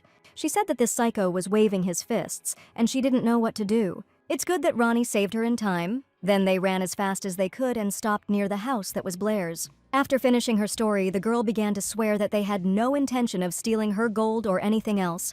Blair cried from shame and anger. She was sure that Chuck would never believe her, because he was an aristocrat. She believed that all aristocrats were the same. They wouldn't even bat an eyelid no matter how much they, ordinary people, shouted. Chuck simply replied that everything was clear to him now. With hope in her voice, Blair asked if he believed her. She really didn't want him to think she was a liar and a thief. The gentleman asked why it was so important to the girl what he thought of her. Before she could answer, he answered for her, convinced that she loved him. With narcissism in his voice, Chuck replied that no matter whether she wanted to steal something or not, nothing would make him love her. Blair admitted that she knows and understands this perfectly well. And yet, she didn't want him to think badly of her, deep down inside. No, she didn't like Chuck, and she didn't want him to think she was a thief, simply because it would ruin her reputation. Blair couldn't fall in love with this dragon man. The next morning, Chuck called Alex, and after a while he appeared in the master's room. He gave the black dragon a task to find something. Alex had to let everyone know that Mr. Chuck would be attending the banquet. Sometime later, a ball began at the estate. Chuck, who had always been indifferent to such events, for some reason announced that he would come there, and from this news alone the atmosphere among the guests became tense to the limit. Because of this, the maids did not have a moment's peace, and the irritation of the aristocrats grew. They were not satisfied with the orchestra's performance, that there was little space in the hall for dancing, and they considered the snacks cheap. Ronnie really wanted to tell them to cook everything themselves, but Blair held her back. The reason they hadn't all left yet was sitting right in the center of the room. Chuck felt quite relaxed. One of the aristocrats, trying to make friends, asked the gentleman what must be wrong. He hated being in such a wretched place. Blair noticed that Chuck was furious. The man seemed to want to get closer to the gentleman, but did not succeed. The girl noticed that same scoundrel. She didn't intend to pay attention to him, but she didn't succeed. He broke a plate, and the servant quickly began to clean everything up. The scoundrel came up to him and kicked him. He thought it was funny. The aristocrats all laughed at what they saw. They mocked the servant, calling him a mongrel. The poor fellow tried to get up. His body was covered in bruises caused by the scoundrel. He came up to him again and kicked him, saying that he shouldn't get up because dogs walk on 4 legs. This spectacle made the aristocrats laugh a lot. All the servants, including Blair, froze in place. She didn't understand how this could be tolerated, why no one would intervene, how anyone could even laugh at it. The bastard shoved the guy once again, ordering him to crawl and entertain the aristocrats. Blair was so angry she didn't understand what was wrong with these people, how they could smile while looking at this. With a wave of his hand, Chuck abruptly stopped the music. He found the spectacle amusing. The aristocrats relaxed and laughed. This scoundrel laughed the most. Blair couldn't believe her eyes. After all, Chuck was no different from them. The bastard laughed so loudly that he couldn't stop. He ordered the guy to crawl on his stomach. Then Chuck suggested that he do it himself, and all the aristocrats instantly fell silent and froze. The gentleman thought it would be more fun if this vile man crawled across the room on his stomach. He continued to laugh, appreciating Chuck's joke, admitting that at first he was even confused, thinking that it was serious. The gentleman's expression became absolutely serious, and he asked what made the scoundrel think he was joking. The servants' mouths opened in surprise. The man became very angry. Chuck ordered all the servants to be removed from the hall. Blair was incredibly curious about what the gentleman was up to. Eric was in really bad shape. Ronnie said he needed to be taken to the doctor. Seeing the state of her friend, Blair immediately ran up to him, asking how he was. Ronnie took the boy to the doctor, asking her friend to tell her what happened in case someone came looking for her. Blair couldn't stop wondering what was going on in the banquet hall. She wanted to get closer, but realized it was useless, as there were too many guards. She had no choice but to wait here. The sun's rays had already touched the sky, but the door still hadn't opened. It was only when the sun finally rose that they were opened. The aristocrats ran out of the hall in great horror. Blair couldn't understand what they were all running from. They whispered among themselves that it was terrible that an aristocrat was capable of such a thing, that this servant could do such a thing after all. Some did not want to discuss anything, just to get out of there as quickly as possible. A few hours ago, the scoundrel and Chuck's gazes met. Alex brought information to the gentleman that it was this scoundrel who was mocking the village girls. Chuck realized that he was behind Blair's bruise, and at that moment he wanted to rip off his limbs and feed him to wild animals. He also ordered all the servants to be taken out from behind Blair so that she would not see what he was going to do and would not faint again from fear. Lately, Chuck didn't recognize himself. He was not only worried about what this villain did to Blair, but he also didn't want to kill him in front of her. Could it all be because he lost some of his essence? The master ordered the scoundrel to crawl. He had no intention of doing this, believing that his good name would be disgraced. The golden dragon said that this was precisely why he had called all the servants away, not wanting to hear any more excuses. The bastard yelled at Chuck that he thought too much of himself. Saliva was spraying from his mouth from screaming. He thought that no one dared tell him what to do, and Chuck's place was on the floor. The gentleman didn't even intend to listen to all this nonsense and remained absolutely calm. He noticed that the scoundrel was stupid even for an animal, but he still dared to call himself a man. The guards immediately grabbed the man. He kept screaming, threatening that Chuck had no idea who he was. It was enough for the gentleman that this scoundrel mocked the village girls and attacked them. His eyes glittered with anger as he told the man he could say goodbye to his dignity. With a movement of his hand, everything around was covered in blood. The aristocrats froze in shock at what was happening now, but just recently they had all been having a lot of fun. Alex stood there and just thought about how he would now have to clean up all this mess and calm the guests down. Following the excited aristocrats, Chuck walked out absolutely calmly. His attention immediately fell on Blair, who stood alone. That day, all the guests left the village and a quiet, peaceful life returned. The atmosphere in the village has also changed. Before, when everyone saw Chuck, they would tremble like an aspen leaf. Now, however, he was greeted with joy. Blair didn't know who started the rumors, but everyone was whispering that Chuck had fought back against the tyranny of the aristocrats. Every day, more and more people considered him their hero. Then everyone found out that Chuck had saved Ronnie and Blair's reputation, and they began to publicly praise him. The gentleman was overwhelmed with gifts from the villagers. He considered this too much. The rumors weren't his biggest problem. He was thinking about what to do if that silly Blair fell in love with him even more. He believed that if this news spread, things would get much worse. Chuck wanted to keep the girl to himself since she was so good at massage.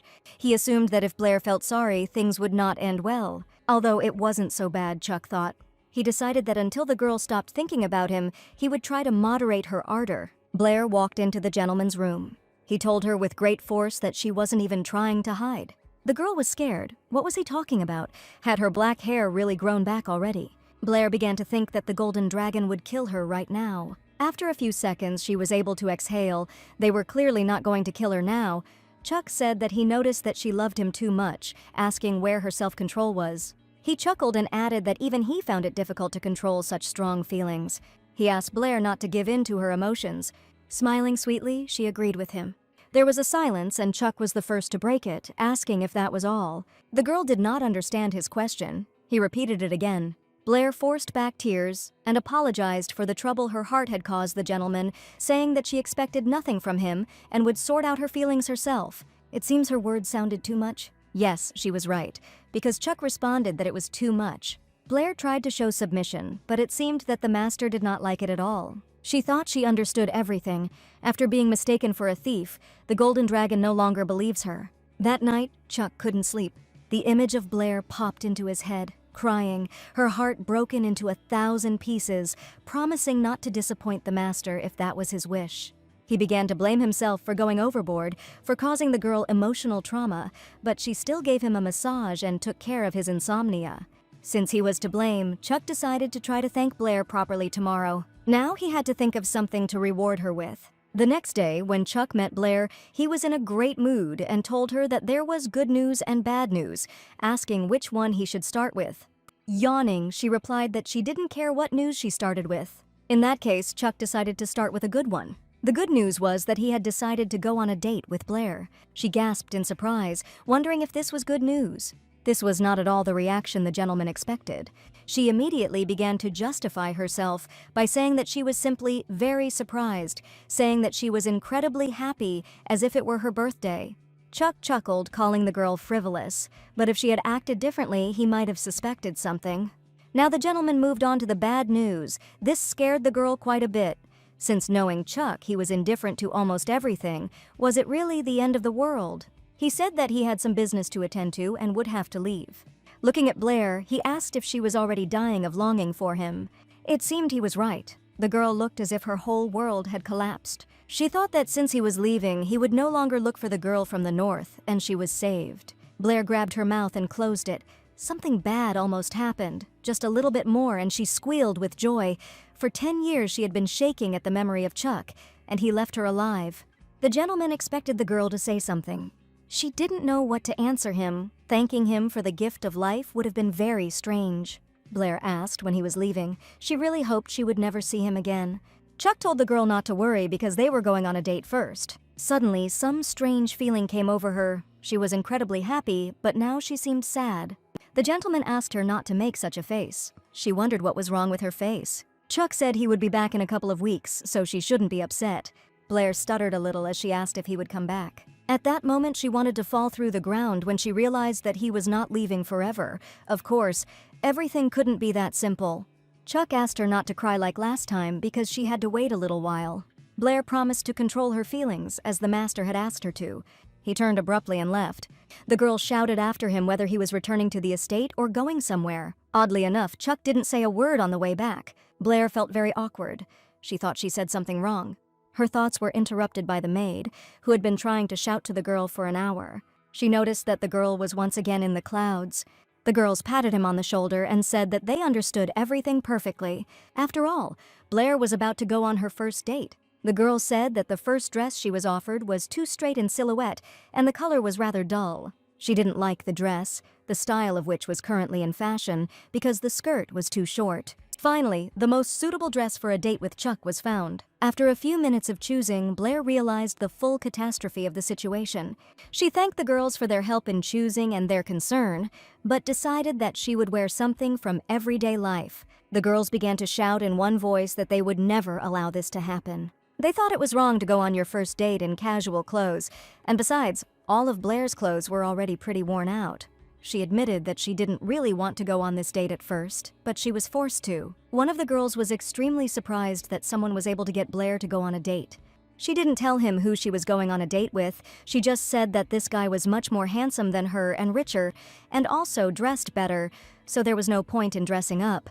After these words, the support group smiled slyly. It was immediately clear who they were talking about. There was a knock on Blair's door. It was Eric. The girl was asking him for help with something.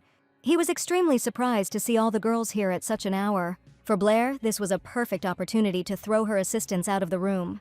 From the conversation, Eric realized that the girl was going somewhere tomorrow, and her assistants did not hide it, leaving, shouting that their Blair was going on a date. It was clear from the guy's face that this information upset him. She immediately began to justify herself by saying that this was not a date at all, but just a walk that she didn't even want to go on. Eric laughed falsely, wishing them a good time. Blair was confused by what she heard. It suddenly seemed to her that the guy was in a lot of pain. The day of the date arrived. The girl chose a clean and elegant dress, deciding that it would be suitable for such an event anyway. She was not going to impress Chuck. Still, since it was a date, she was obliged to observe decency after all. It was the first date in her life. When Chuck saw Blair, the first thing he said was no way.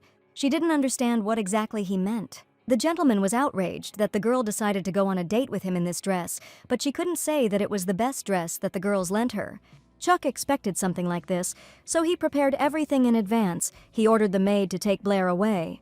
The maids grabbed her in their arms and dragged her somewhere there was no point in resisting. It was time for Chuck to get ready too. After some time, Blair was ready. She thought it was really sweet that the guy had taken care of everything for this date. The maids, with a smile on their faces, informed her that Mr. Chuck was waiting for her and opened the doors for her. With a hint of awkwardness in her voice, Blair apologized for keeping him waiting so long. For a moment, she froze at what she saw. In front of her stood the incredibly handsome Mr. Chuck. With a smile on his face, he informed Blair that she was late. The girl could not contain her admiration and admitted that the gentleman was becoming more handsome every day. Chuck came closer to Blair, hugging her. He asked if she fell in love with him even more. He often asked her this question, and usually she answered in such a way as to maintain the image of a lovesick fool, but now she spoke completely sincerely. Blair confessed to him that she fell in love even more. Chuck laughed. That's exactly what he thought. Offering her a hand, they went on Blair's first date. The people around simply stopped what they were doing and didn't take their eyes off the couple walking past them. Blair and Chuck looked pretty happy. She thought that everyone was ready to drop their business to look at the master. It is not surprising that the girl walks next to him and still seizes every opportunity to admire him. Looking at Blair, Chuck asked if she was in any pain. He thought she was very beautiful and offered to take an umbrella from the scorching sun, but was immediately refused.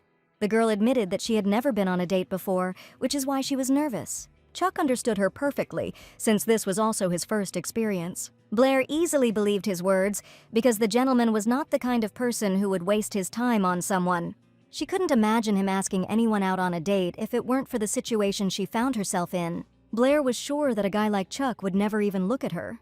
A very awkward situation occurred. The girl tripped over a stone, practically on level ground.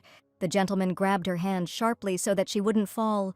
He told her to be careful, asking what she was thinking about. At the end, he warned that next time he wouldn't catch her, so she should be more careful. Blair squeezed his hand tightly, thinking that there would be no next time. Chuck asked his companion why she was so sad and if everything was okay. The girl decided that since there would be no other chance, she had to take advantage of this one. Blair decided to have fun with this date, saying that the gentleman picked her up, and for her, it was an honor. Chuck's mouth dropped open in surprise. Pretending to be overcome by a cough, he asked her a few seconds later to be careful. This date was something incredible. They walked together through picturesque places, chose fruits. We went boating and enjoyed the scenery. Then a picnic with delicious desserts and tea awaited them. As usual, Blair did not deny herself the pleasure of eating deliciously. She had an excellent appetite.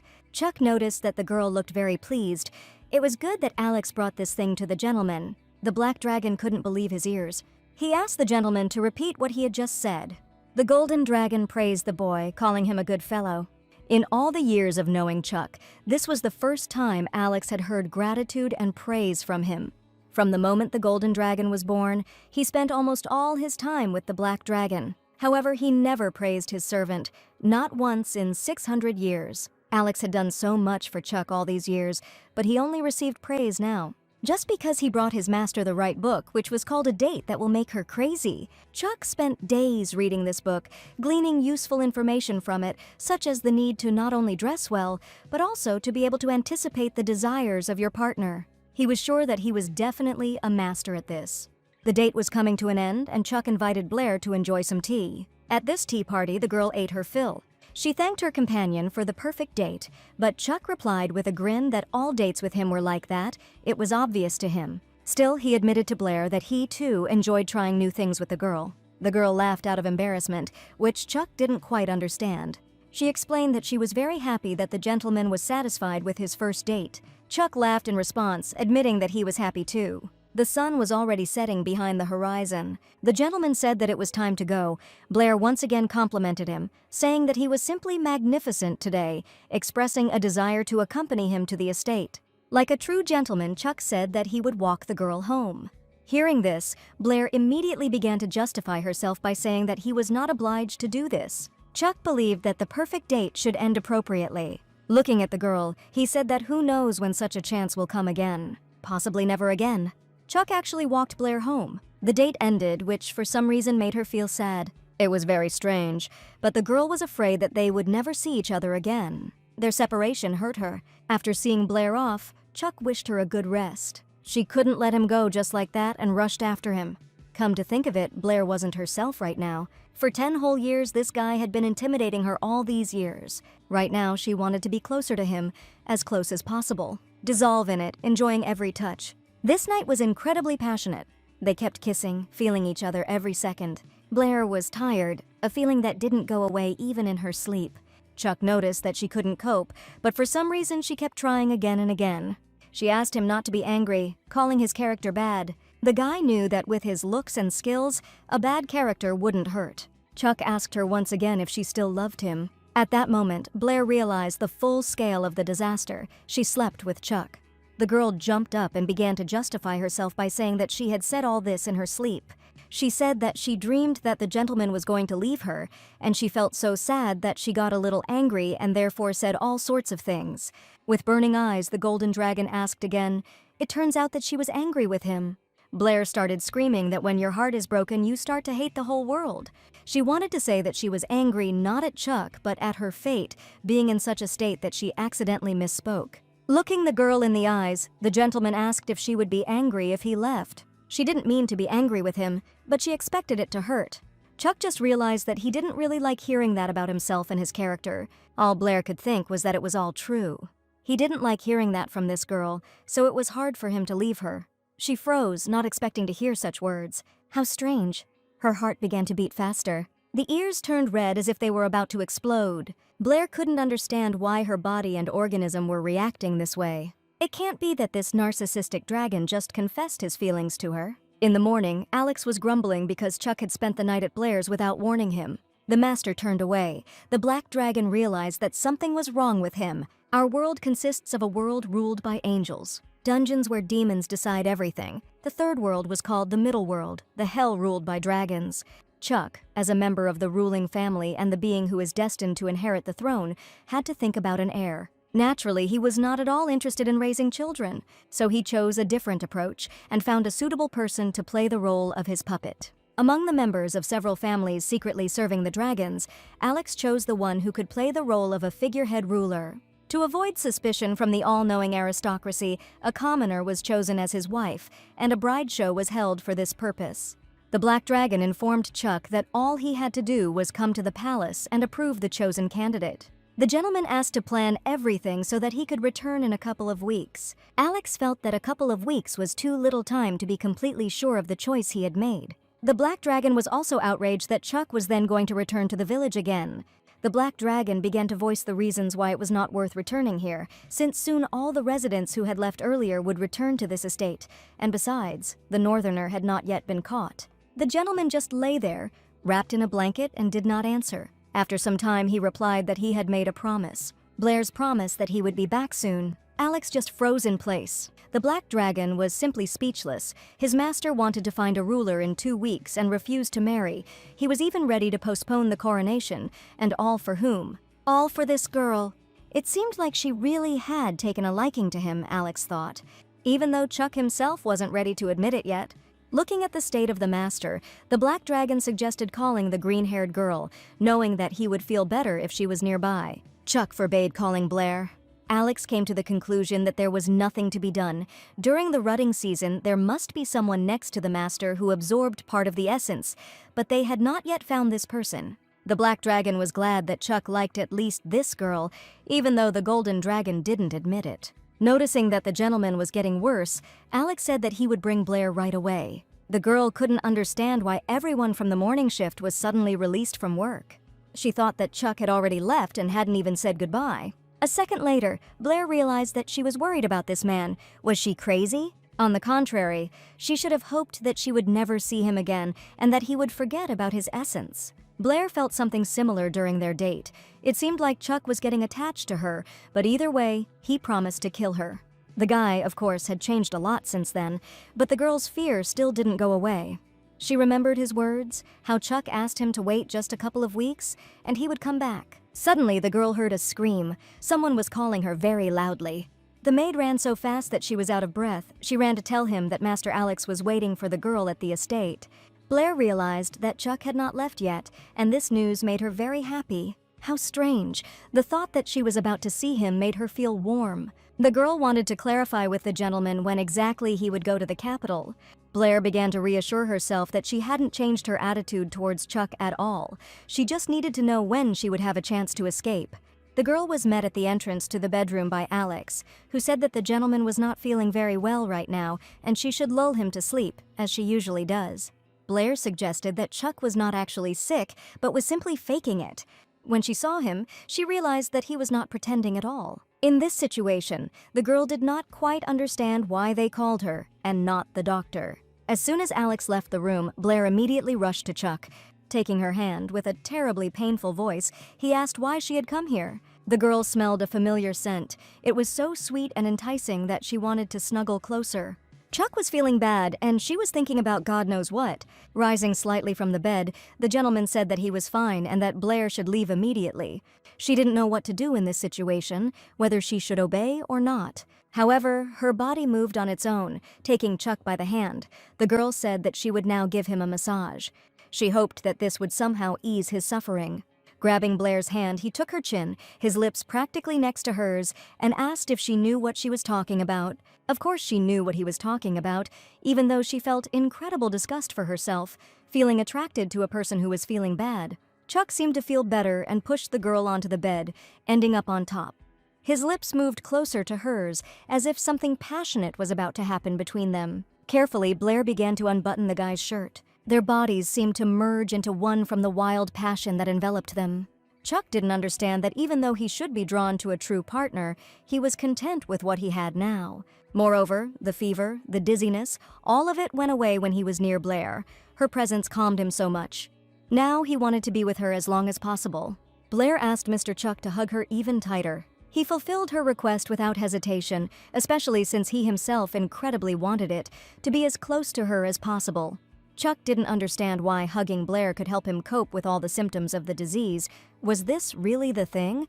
But it couldn't be. He hoped that she couldn't be the person who ate some of his essence 10 years ago. Alex was waiting for the news that all the workers who had left the estate had returned. Blair slept soundly in Chuck's bed, while he kept his eyes on her. Alex knocked gently on the gentleman's room door, then entered without waiting for an invitation. He couldn't believe his eyes. Chuck's condition had stabilized. With burning eyes, the Golden Dragon demanded the boy to leave his room. Ignoring the request, the Black Dragon reported that all the estate's servants had returned. There was not a single northerner among the returning employees. The Black Dragon noticed that the master's fever had subsided, but it could only be removed by someone who had absorbed the essence. Chuck stopped Alex before he could finish his sentence. All this time, Blair was nearby. The Golden Dragon did not know why, but he was absolutely sure that the girl could not be the one who shared the essence with him, the one whose heart he promised to rip out. No matter what guesses he made, he never suspected her. He thought she was just head over heels in love with him. Chuck touched the girl gently, as if he felt his essence right inside her heart. The next morning, Blair was so worried. That day she completely lost her head and seduced the sick Chuck. After that day, they didn't see each other for a week.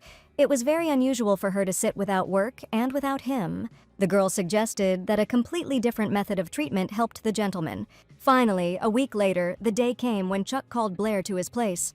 The girl entered the master's bedroom, greeted him, and realized that he was not even looking in her direction. She decided to speak first, apologizing for her rudeness on the day he was unwell. Chuck sat silently, not making a single sound. Blair didn't understand why he was so quiet, because usually he treated her much warmer. Finally, the Golden Dragon broke the silence, saying that this was not what she should be apologizing for. The girl had a completely empty picture in her head. She didn't understand what she had done. His eyes lit up as he looked at Blair and asked rhetorically what to do with her now. Chuck didn't yet know what he should do.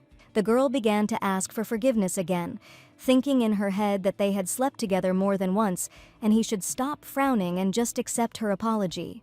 Looking at Blair, the Golden Dragon asked why he should suddenly forgive her. Although she didn't know why he suddenly became so serious, she couldn't ask him about it. The girl began to justify herself by saying that she had a lot of shortcomings, but nevertheless she was a good person and did not do harm to people, and if she had done something wrong, it was only out of ignorance. Blair continued her speech, saying that she did what she thought was right, but apparently because of her inexperience, she disappointed Mr. Chuck. In the end, she added that if he was unhappy, he should understand that she did not know how to properly express her feelings. Chuck grinned and asked how he knew she wasn't lying. Blair hoped that he would just believe her. After all, they had spent so much time together. Looking into her guilty eyes, he asked if she was sure that she would be honest with him in the future. The girl answered absolutely sincerely that she was sure of it. In that case, he intended to ask her just one question. He asked where she was from. Seeing the fear and confusion in Blair's eyes, Chuck repeated his question once again about where she was born. Without answering right away, she asked in a barely audible voice what was wrong with that. The girl immediately remembered something that she had not previously attached any importance to. Martin asked the arriving guests if he had understood correctly that they believed the criminal was on his land. Chuck wasn't entirely sure about it at the time, but he decided to check on all the people in the village. All the villagers were in the hall at that time, except for those who had left to earn money, but Martin could easily bring them back. It was only now that Blair realized that all the workers had recently returned back to the village. Carried away by her feelings for Chuck, the girl completely forgot about it and was not prepared. At some point, she decided that the danger had passed. Chuck was the dragon who had sworn to rip her heart out and tear it to pieces. Having touched him, having been close to him, she completely forgot who he was. He didn't like this silence from Blair at all.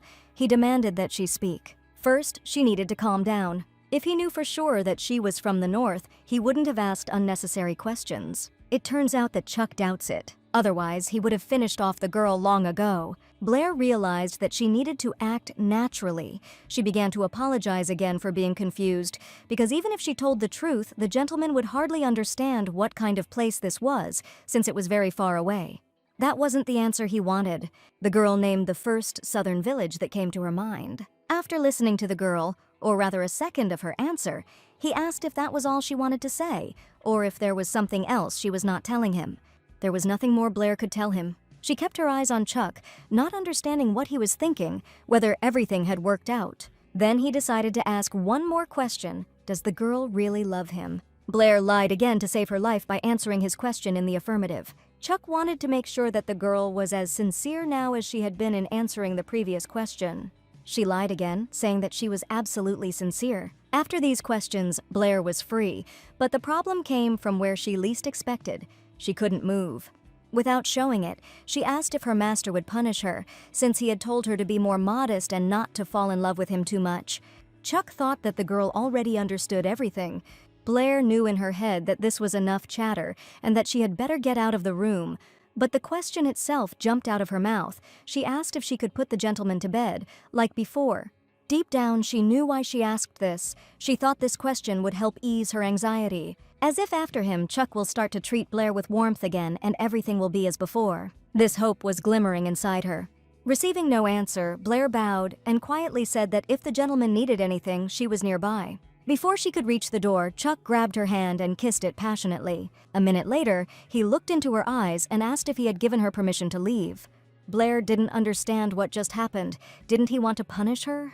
With bitterness in her voice, the girl said that the gentleman suddenly became so cold, called her a liar, but in the end, kissed her. She was a little confused, and she was very sorry if she had done something wrong. Grabbing her by the throat, Chuck demanded with anger in his voice that she stop talking nonsense. If she had really pissed him off, he would have finished her off on the spot. In a plaintive voice, the girl asked why he was doing this to her. Chuck himself didn't know what was happening to him.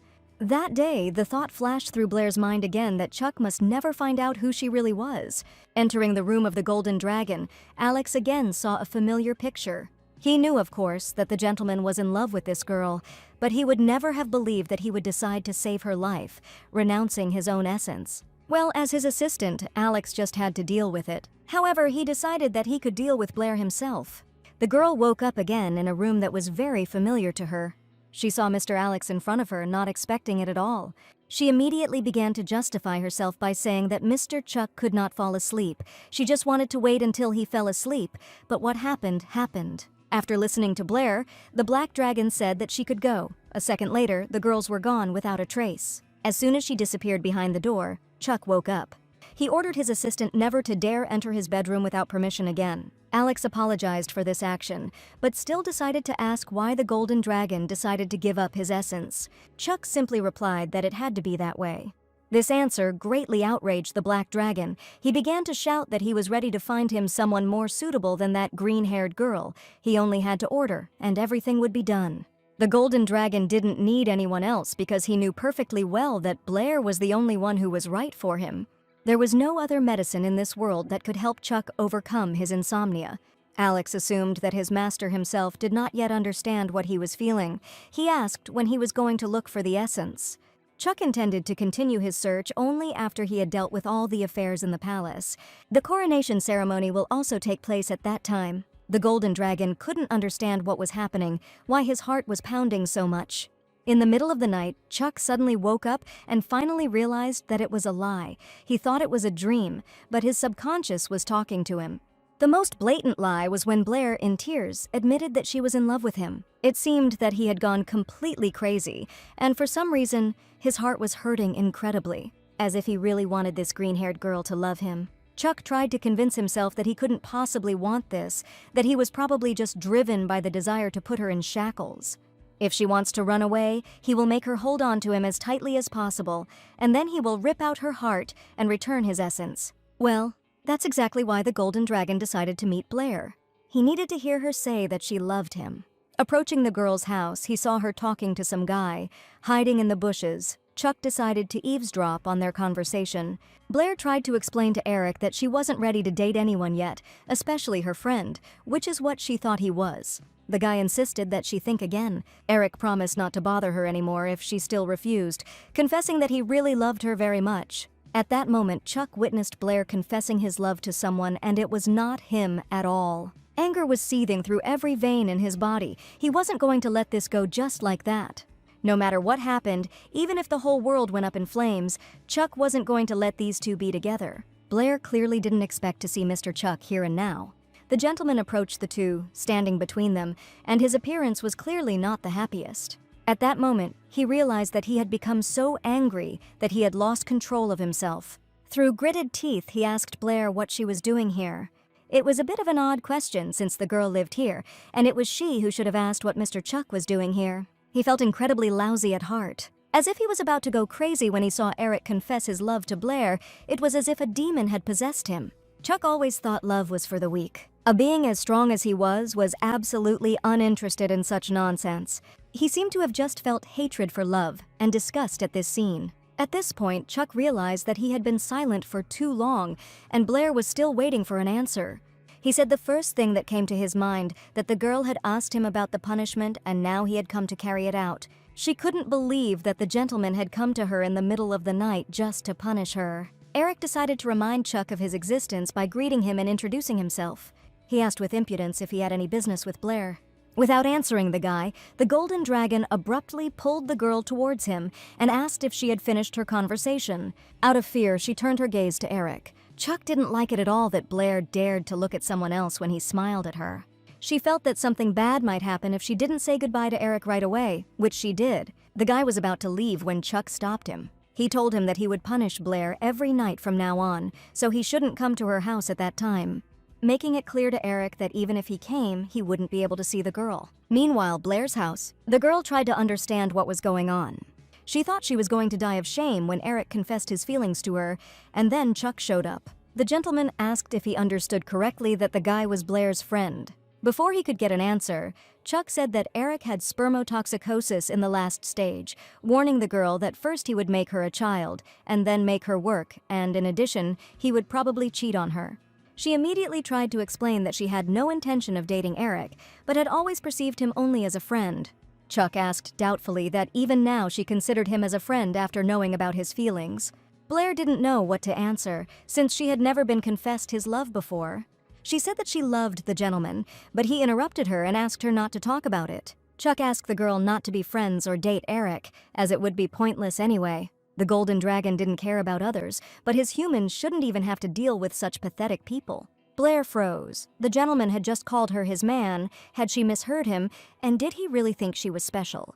He explained that she was an exception to the rule. Usually he didn't care about anyone else. Chuck even gave Blair permission to love him. She didn't understand why he forbade her to love other people, but allowed her to love him. For a second, she thought he was falling in love with her, but Blair immediately began to push these thoughts away from herself, since Chuck was the living embodiment of narcissism, and if she even hinted at something like that, he would immediately kill her. Well, now the Golden Dragon was about to begin his punishment. The girl imploringly reminded him that she was a fragile girl, and if the gentleman hit her hard, she would no longer be able to give him a massage. Chuck didn't understand why she suddenly decided that he would hit her. After everything that had happened between them, it was even offensive to think about it. Blair decided to timidly resist, offering to simply let her go mercifully, since she had not done anything so wrong. Approaching the girl, the guy said that he was no longer angry with her, that she dared to love him. After these words, he gently kissed her on the cheek. In a second, Blair turned tomato red. Chuck then said that he had to punish her for seducing him when he was sick. The girl could not find logic in his words, because at that moment the gentleman said that everything was fine. Pretending not to hear her words, the Golden Dragon noticed that she had seduced him twice in that situation. Chuck put his arm around Blair's waist and pulled her closer to him, saying that he would help her remember everything now. Their lips intertwined in a passionate kiss. After that, Chuck was like a cat who got his hands on sour cream. He constantly punished the girl in exactly this way, but then something happened.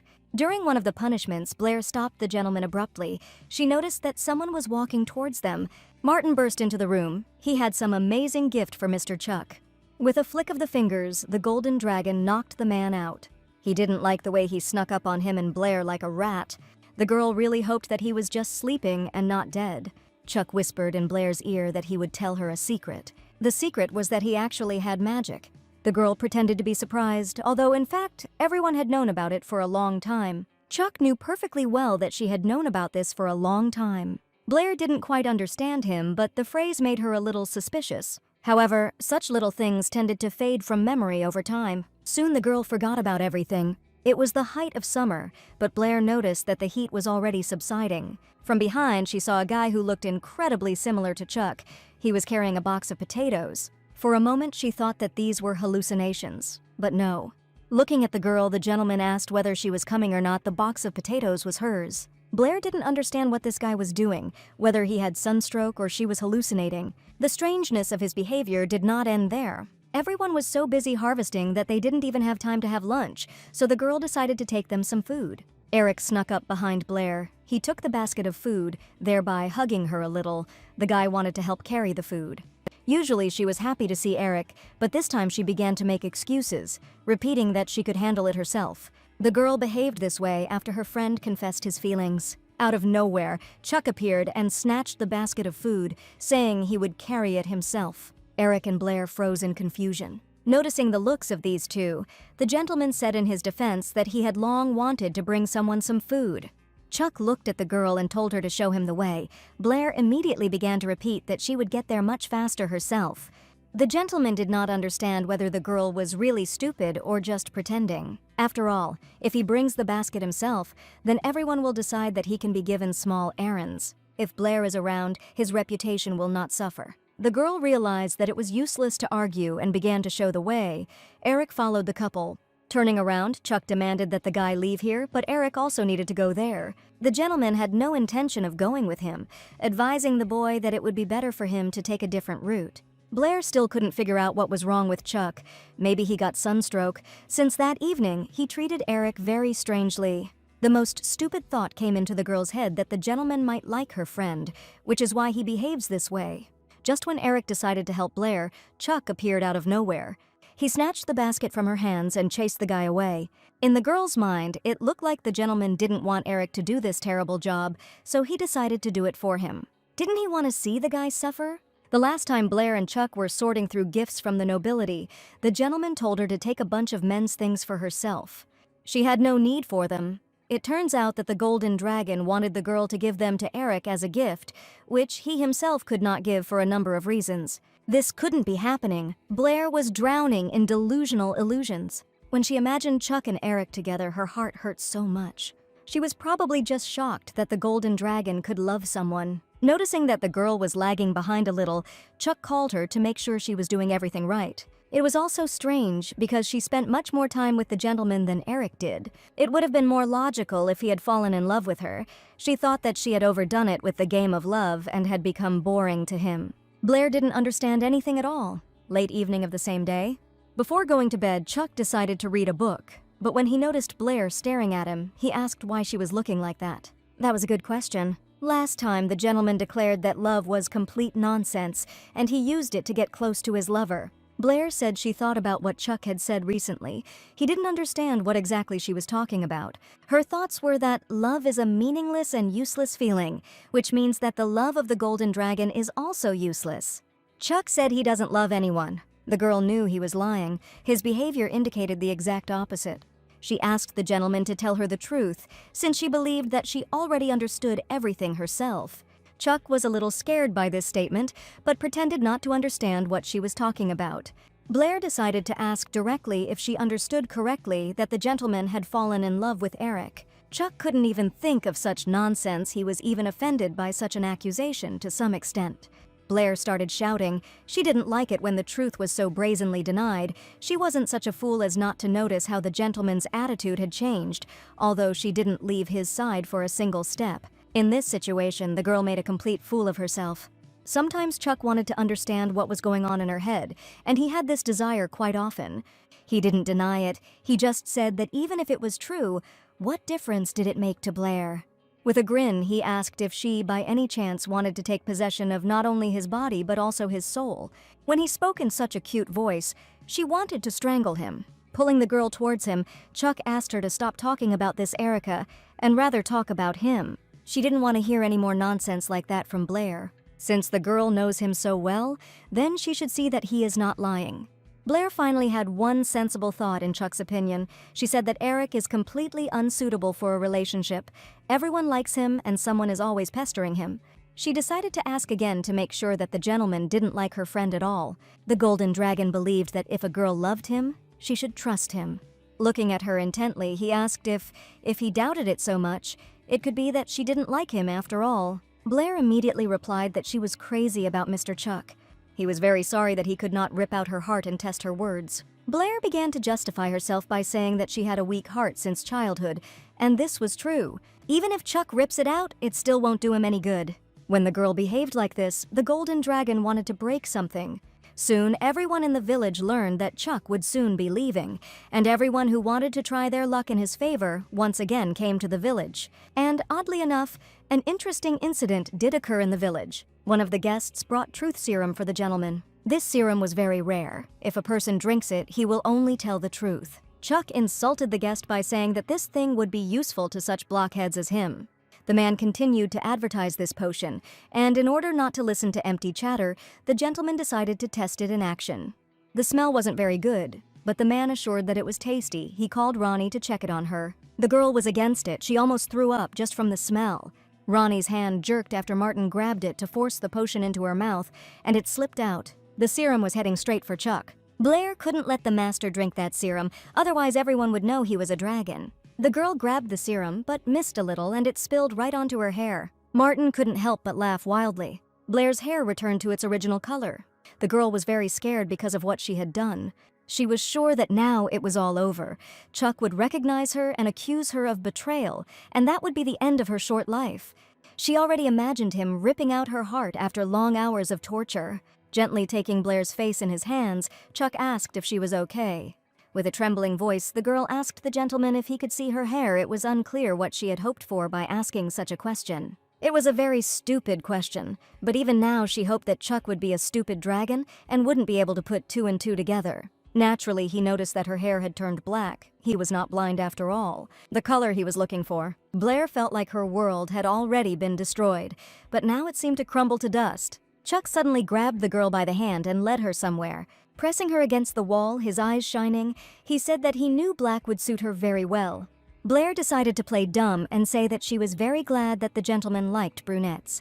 He warned her not to try again. It wouldn't work on him anymore. Clenching her fingers into a fist from nerves, the girl asked if this meant that he would kill her now. Chuck promised to think about it for now.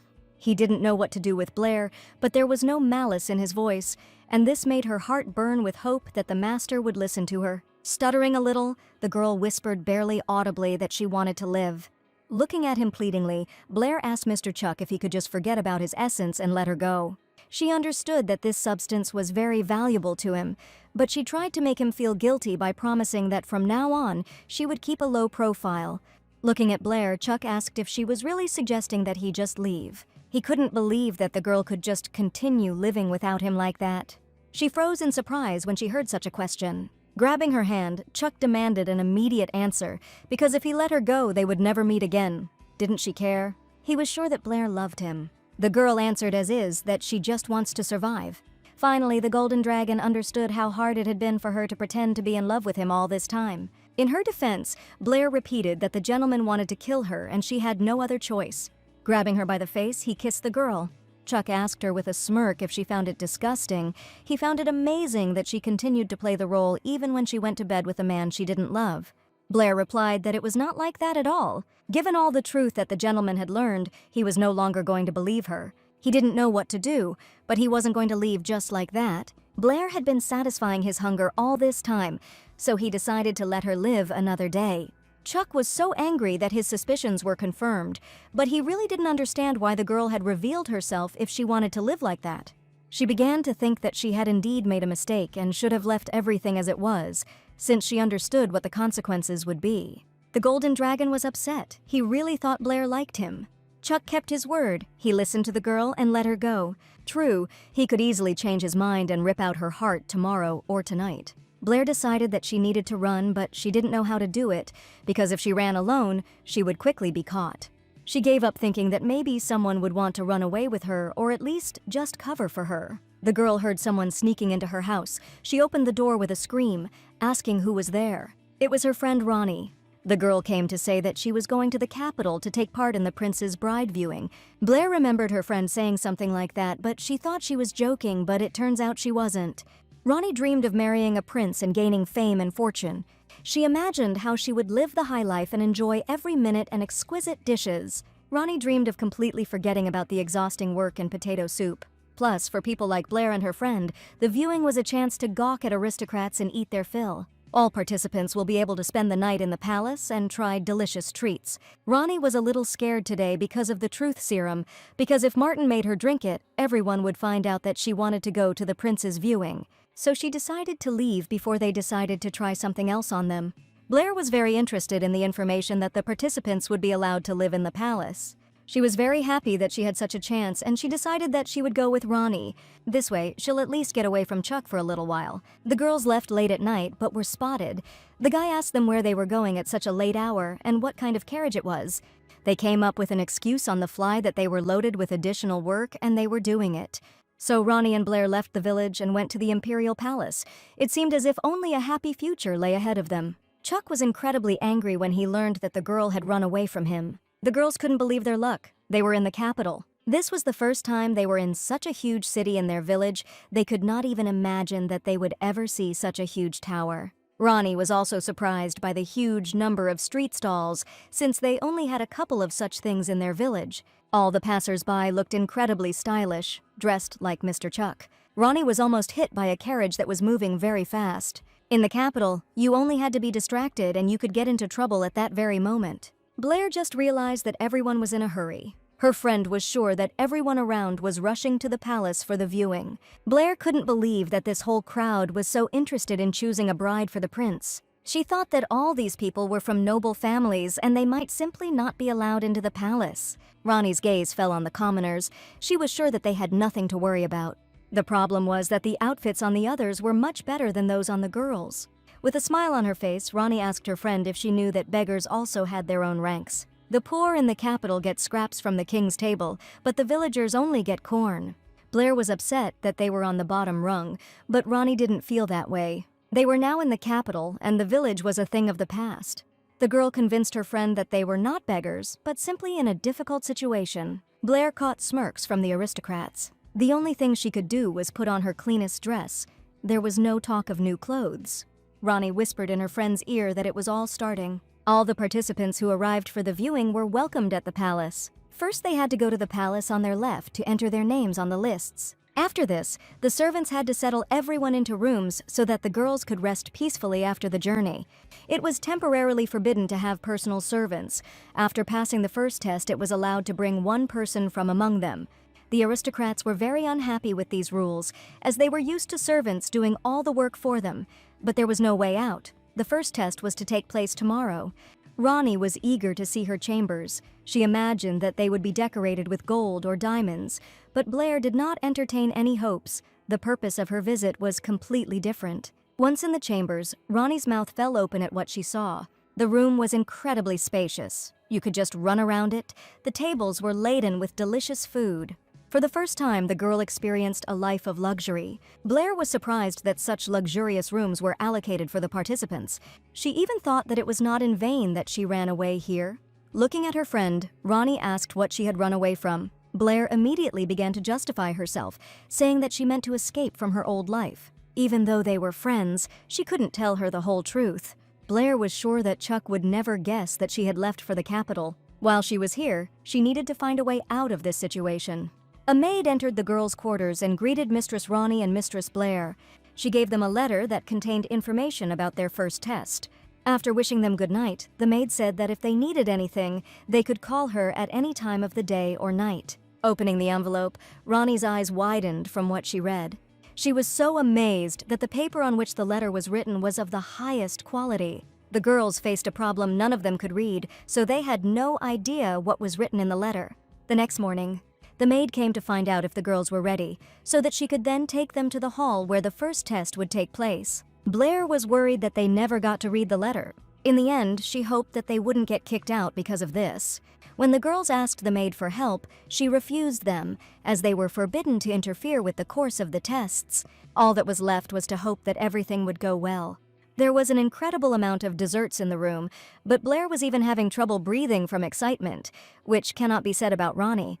The clock struck 4 o'clock in the afternoon. A man immediately appeared with a blessing for the shining empire. He greeted the beautiful ladies on whose fragile shoulders rested the future of the empire. It was Duke Carl Delson. He was entrusted with conducting the first test. The girls began to whisper that this duke was the only one who had seen the emperor in person, and that His Majesty appreciated his merits and appointed him as his assistant. Blair decided that the man standing before them was worthy, since he had personally met with the emperor. A package was brought to Duke Carl Delson. The girl saw large letters after the package was unwrapped, but she did not understand what the point was. The Duke announced that the first test would be a written exam. The girls had to look at the words that were written on the package and write down whatever came to their mind. At the end, he added that based on the results of the exam, half of the ladies present would leave the palace. The ladies immediately began to be indignant that they had not been warned about this, since half was a fairly large number. The first test began, and the girls were given only 1 hour. Blair didn't know what to do. She couldn't read a word. Looking at Ronnie, she realized that her friend was also completely confused. The girl immediately laughed, deciding that she was far from the prince's bride. She decided to act as her soul dictated. Alex entered the master's room and greeted him. The golden dragon sat blacker than a cloud. Things were scattered around. He reminded the black dragon that he had told him not to drive without permission. Chuck was only interested in one question: had Blair been found? Alex said that no trace of the girl was found, but he has a guess. Not only Blair went missing, but also her friend named Ronnie. Chuck didn't understand what his assistant meant by this.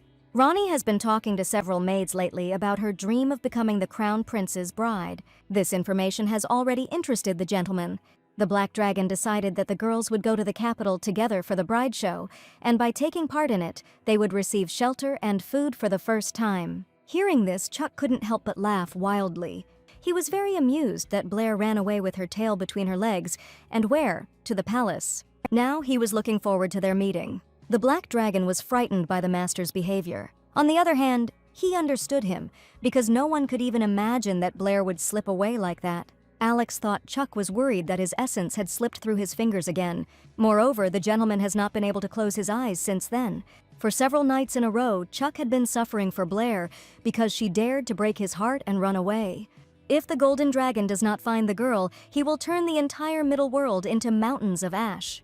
The gentleman thought that he would first catch the fugitive and then drag her to his shelter. Then his plan was to cook all her favorite dishes. Finally place Blair on a soft bed. Once the girl told him that she was embarrassed by her illiteracy, Chuck wanted to teach her to read and write.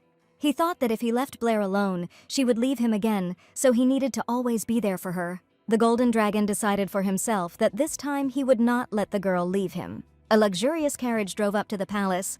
The servants immediately bowed their heads in greeting to Master Chuck. The Golden Dragon demanded that he be given a list of the participants in the bride show. Until late at night, he studied all the participants, trying to find the one. After some time, among the contenders for the role of the prince's bride, Chuck discovered 6 girls named Blair. Only one of them did not provide her last name. The gentleman remembered that the first test had already ended. He asked what it consisted of. Alex said that the first test was that all participants had to give a written answer to the question of what is the absolute truth in this world. Upon hearing the gist of the test, Chuck jumped up from his seat and screamed. Alex was confused. Could he have misspoke? The gentleman was outraged that Blair would not pass such a test without even being able to read. Chuck was screaming to show him the idiot who could even come up with such a thing, but he himself approved all the assignments. He ordered Alex to bring back the answers of all the participants to find out what Blair had written, without even thinking that finding the right answer would be incredibly difficult. After some time, Chuck finally managed to find the right answer. Clutching his head, he said that this girl would drive him to his grave. The answer was a letter of good luck.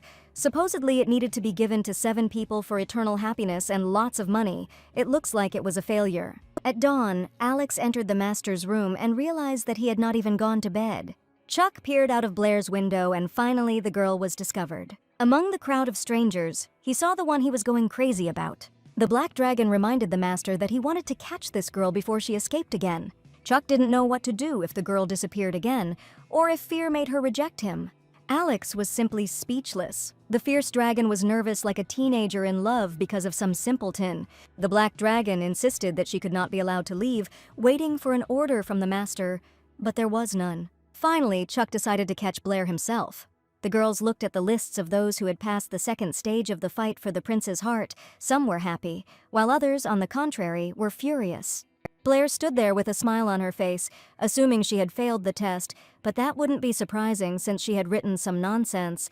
Ronnie squealed with happiness. Her name was on the list. She was sure of it since it was the only thing she could read. Having finished rejoicing, the girl froze. She thought that if only she had passed, then her friend would have to return to the palace. Blair's eyes lit up as a great idea came to her mind. The maid informed him that Ronnie, as a candidate for the role of His Highness's wife, was assigned a different room. Standing next to the girl was Blair, who introduced herself as the mistress's maid. These chambers were even more spacious than the previous ones. Ronnie asked her friend how she came up with the idea of pretending to be a maid. Blair reminded that everyone who passed the first stage of the tests would be allowed to bring one of the servants, and she decided to take advantage of this. What the girl couldn't understand was how her friend managed to pass the test, what exactly she wrote there. Ronnie decided to get creative and painted a picture. She looked at the wheat fields in her village so many times that she decided to draw them, and it seems she hit the nail on the head. Blair called her friend a genius. She would never have thought of doing that. After joking a little, Ronnie asked her maid to bring them something to eat. The girl left the room, trying to figure out which direction to go. Someone grabbed her sharply from behind, placing their hands on her shoulders. Blair froze in surprise.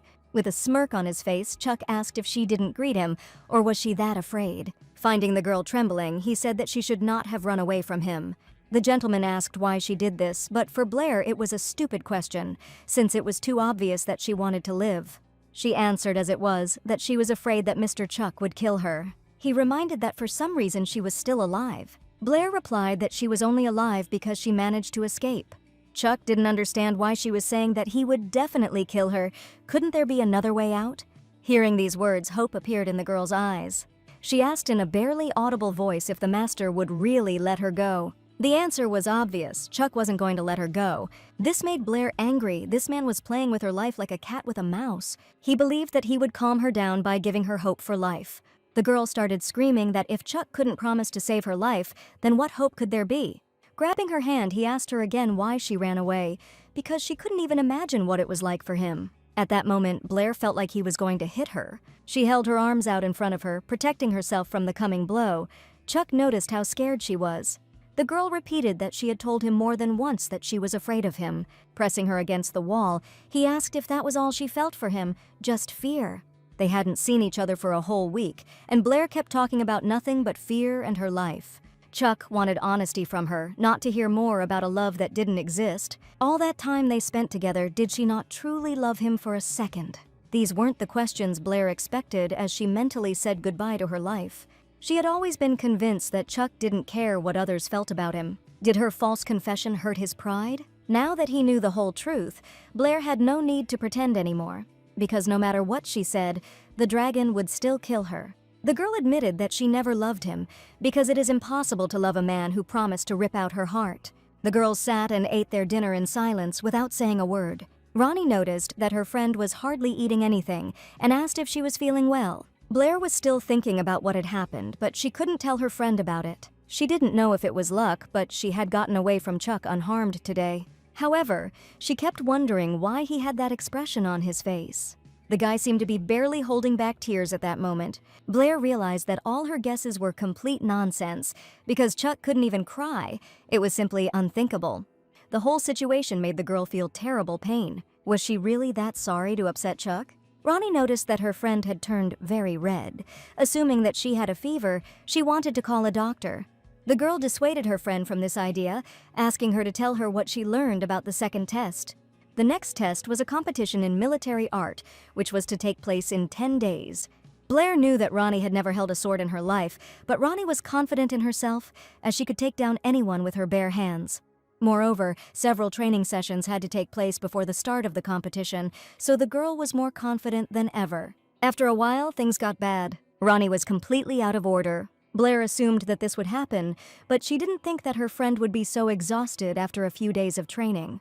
The first day was even worse. Ronnie fell asleep right on the road. After sending her off to practice, Blair decided to go look for something to eat. Entering one of the doors, she was rudely told that the maids were forbidden to eat there.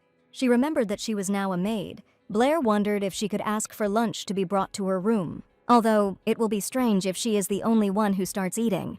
The girl did not know what to do and how to understand where the servants dined here. This palace was too big and she got lost. After wandering around the palace for some time, she came face to face with Chuck. It was a very unexpected meeting for both of them.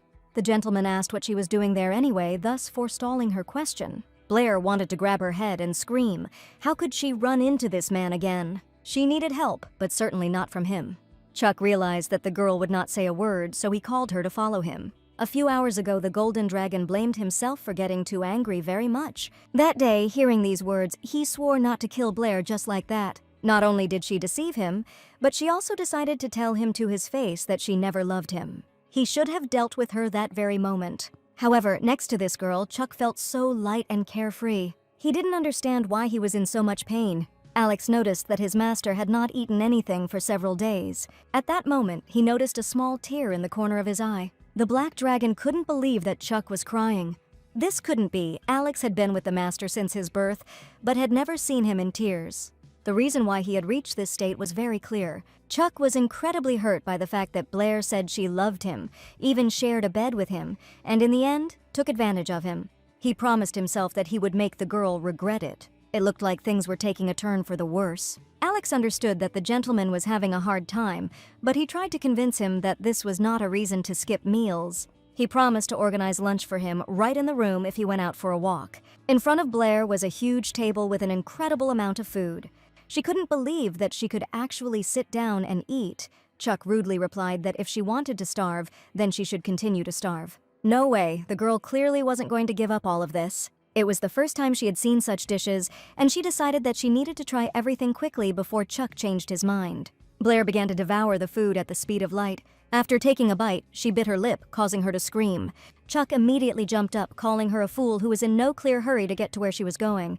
He asked her to look at the bite site. Having checked that everything was intact, he exhaled fortunately. There was no blood. Chuck froze, his eyes never leaving Blair's face. A second later, he couldn't resist and kissed her passionately. After the kiss, the girl covered her mouth with her hand. She didn't expect this. The gentleman realized that he had just made a huge mistake. Stuttering a little, Blair asked what he was doing, why he just kissed her. Chuck didn't know what to answer her. He had just gotten himself into serious trouble. He said the first stupid thing that came into his head, saying that it seemed to him that the girl's lips were dry. Blair screamed. Was that really why he decided to kiss her? In his defense, Chuck said that's what dragons do. The girl summed up whether this meant that he kisses anyone whose lips are dry. The Golden Dragon confirmed this, saying that this happens to Alex often. Quickly changing the subject, Chuck told the girl to eat. After this information, Blair for some reason became incredibly sad. She sat and ate everything she saw on this table, while the gentleman sat opposite and did not take his eyes off her. After a few minutes, he took his chair and placed it next to Blair. The girl froze with her mouth full, expecting something to happen that she clearly wouldn't like. Finding that she wanted to move, Chuck ordered her to stay still and eat next to him. Blair silently obeyed the order. Seeing the fear in her eyes, Chuck was glad that she was afraid of him, but in reality, he treated the girl only because he wanted to torment this ungrateful girl to his heart's content. His revenge was that she would have to eat next to the one person she feared most in the world. Chuck felt that Blair was feeling discomfort, that she couldn't swallow anything, that she wanted to give up everything again and run away. But for some reason, he felt very sad. He assumed that this sadness was because he didn't bully her hard enough. After thinking for a moment, he placed a glass of emerald liquid in front of Blair. Mr. Chuck ordered the girl to drink it. She understood perfectly well that she couldn't refuse him, so she began to empty the glass. This liquid was incredibly nasty. The gentleman enjoyed how the girl obediently drank the entire glass, but he was probably worried that there was poison in it. In fact, it was an all-natural vitamin drink. Chuck watched as Blair drank the juice, but was shaking in fear for her life. Having drunk the entire contents of the glass, she asked if she could continue eating, and the gentleman nodded. There was no way he could poison the man who kept his essence. Out of the blue, he asked Blair if she was in any pain. Chuck asked this question because he noticed that the girl was eating without much pleasure. He stood up abruptly and began to demand that she tell the truth, whether she was sick or worried about something. Looking into her eyes, Chuck asked if she was afraid he would kill her right now. Blair was certainly worried about that, but frankly, that was not the issue right now. She kept wondering if the gentleman really kissed everyone whose lips were dry. Again, these strange questions fell upon Chuck. Blair added that someone like her might get the wrong idea. She said that people tend to kiss only those they love. So if Mr. Chuck is doing this for another reason, then people can come up with all sorts of things. He took her chin again and kissed her. The kiss was incredibly passionate and mutual. When he finished, Chuck asked with a smirk if Blair was worried about someone else stealing his kiss. The girl instantly blushed, covering her mouth with her hand. She thought that this was absolutely not what she meant. He reminded her that it was she who said that she couldn't love him. Had she changed her mind? It wasn't like that. Blair just thought it was weird. She suggested that Mr. Alex would be uncomfortable kissing his superiors. Chuck asked if that was all the girl wanted to say. She noticed that the gentleman was acting too rashly. There was one more thing Blair wanted to ask now that she was here. She asked if he cried after she said she couldn't love Mr. Chuck. The golden dragon froze in surprise at the question asked. Blair explained that he looked like he was about to cry because his pride had been hurt, but perhaps she was wrong. Chuck only now realized that after her words he cried, but how could he not have noticed it before? Then he kept going over her words in his head. Blair thought that the gentleman felt ill. She stood up to go to him. He abruptly held his hand out in front of her, ordering her not to come closer. Chuck realized that in front of him was the first person who made him cry. All this happened after Blair told him that she couldn't love him. The gentleman stood up and left, telling the girl to finish her lunch, and if she needed anything, to call Alex. Blair couldn't understand what was going on. Had she said something wrong? She called out to Mr. Chuck again, but he abruptly slammed the door in her face. The golden dragon simply had no words for this whole situation. Did he really fall in love with this girl? Chuck couldn't believe it. He just loved this girl incredibly. Alex entered the room. He found out that his master had suddenly left somewhere, and so he came to find out from Blair what had happened. The girl was depressed. She didn't know what happened. The black dragon was surprised to see that this girl was worried about his master. He asked, just in case, if Blair had told him anything bad, but she immediately began to deny this assumption. Although in reality she wasn't sure. Alex rudely explained that Chuck was the ruler of this country, His Majesty the Emperor. Now, Blair was truly stunned by what she heard. At first, she didn't believe that Alex was being completely serious. He hoped that now the girl understood why the viewing was being held. He wanted to tell her to show respect, give her her heart, and get lost. Alex warned that this information was only known to those close to her, and Chuck didn't like to draw too much attention to himself, so she should keep her mouth shut. Blair was still in shock that Chuck was actually an emperor. The girl returned to the room in a terrible state. Ronnie asked excitedly where she had been, as she had already looked for her friend, worried that something had happened to her. Blair apologized. She had completely forgotten about Ronnie, not even imagining how worried she was. A friend asked if she had seen Chuck. Blair had a face like she had been caught doing something indecent. When Ronnie went to look for her friend, she saw a crowd of girls discussing some handsome guy connected with the emperor. These girls created a terrible pandemonium because they saw Mr. Chuck. Blair had to say that she had caught his eye, since there was no point in lying. The girl laughed artificially, pretending that even in the capital it was impossible to hide from this guy. Ronnie thought her friend would share her curiosity. The girl was very interested in why this handsome man came to the imperial palace. Blair thought that her friend already knew everything and was going to discuss this stunning news with her. Before the girl could say that Chuck was the emperor, Ronnie interrupted her, saying that this guy was the emperor's favorite. It was obvious to her, because he was so handsome and had so much money. It was immediately obvious that he was supposedly a close friend of the emperor. Now Blair realized what rumors were going around about Chuck, but Alex told her to keep her mouth shut, even though she almost let it slip. Ronnie was very glad that her friend was found, sending her to have a good rest, even though her legs were sore after the workout. The girl couldn't get the news out of her head that Chuck really was the emperor, but she should have figured it out herself. Besides, he is also a dragon, which is even cooler than the emperor. She remembered Alex's words about holding a viewing. This was seriously worrying, although the girl herself could not understand why it was so important to her. Chuck himself said that love meant nothing to him. Friendship? Love had no use for him? If this was really the case, then why did he decide to arrange a viewing? Blair still couldn't understand. She considered it completely absurd. The mere thought of it drove her crazy. The girl was angry that first Chuck declared his love to her, and then he chose his own bride. It was already late at night, but Blair was so angry that she couldn't sleep.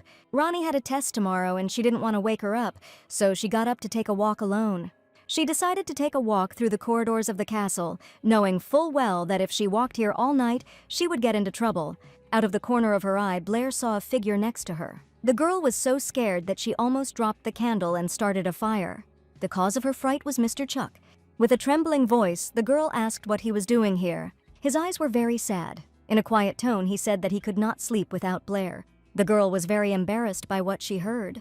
She thought again about the viewing, which was in full swing, and he was telling her such a thing. Thinking about how to fix this, Blair suggested that the gentleman give her a massage. He immediately agreed, but there was not a drop of joy in his words. In exchange for the massage, the girl asked Chuck to pay her.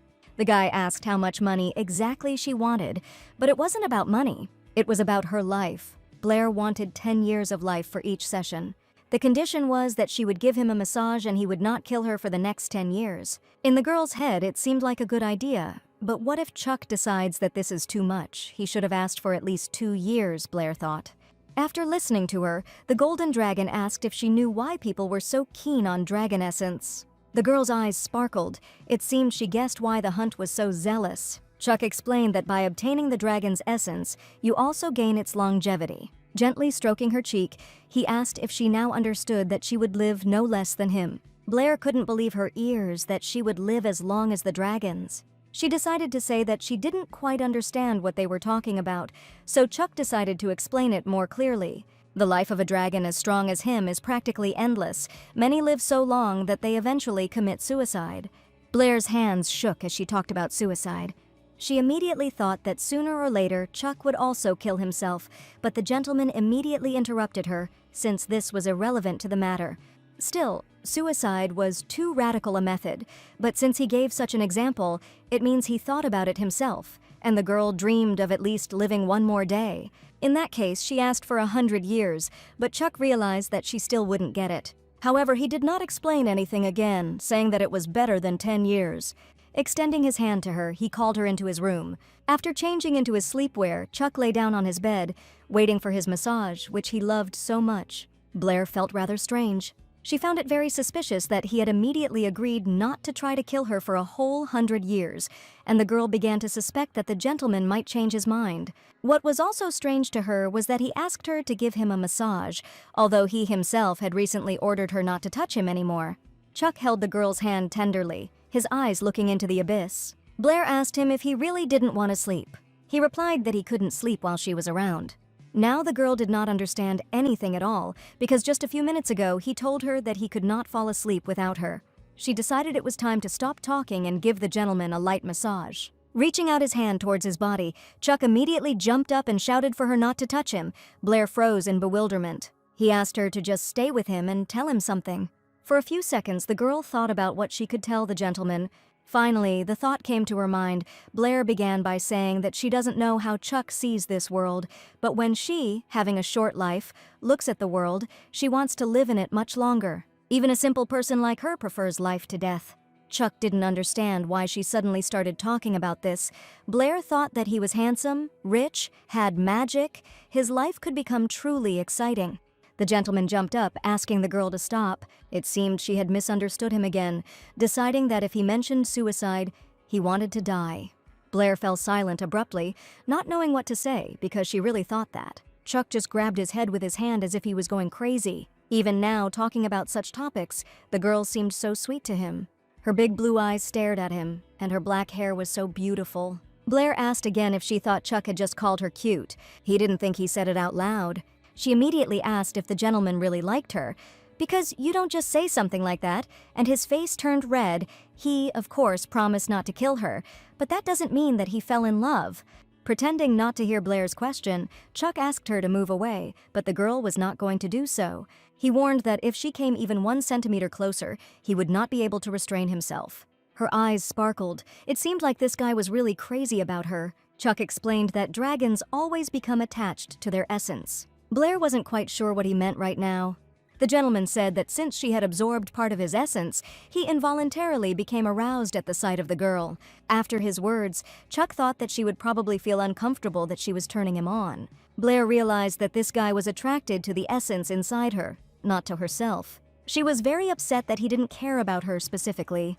She clutched her pajamas tightly in pain, and the realization that a guy like that could never love someone like her. Chuck kept his eyes on Blair, wondering if he thought he saw her angry. He decided that it was better for her to leave.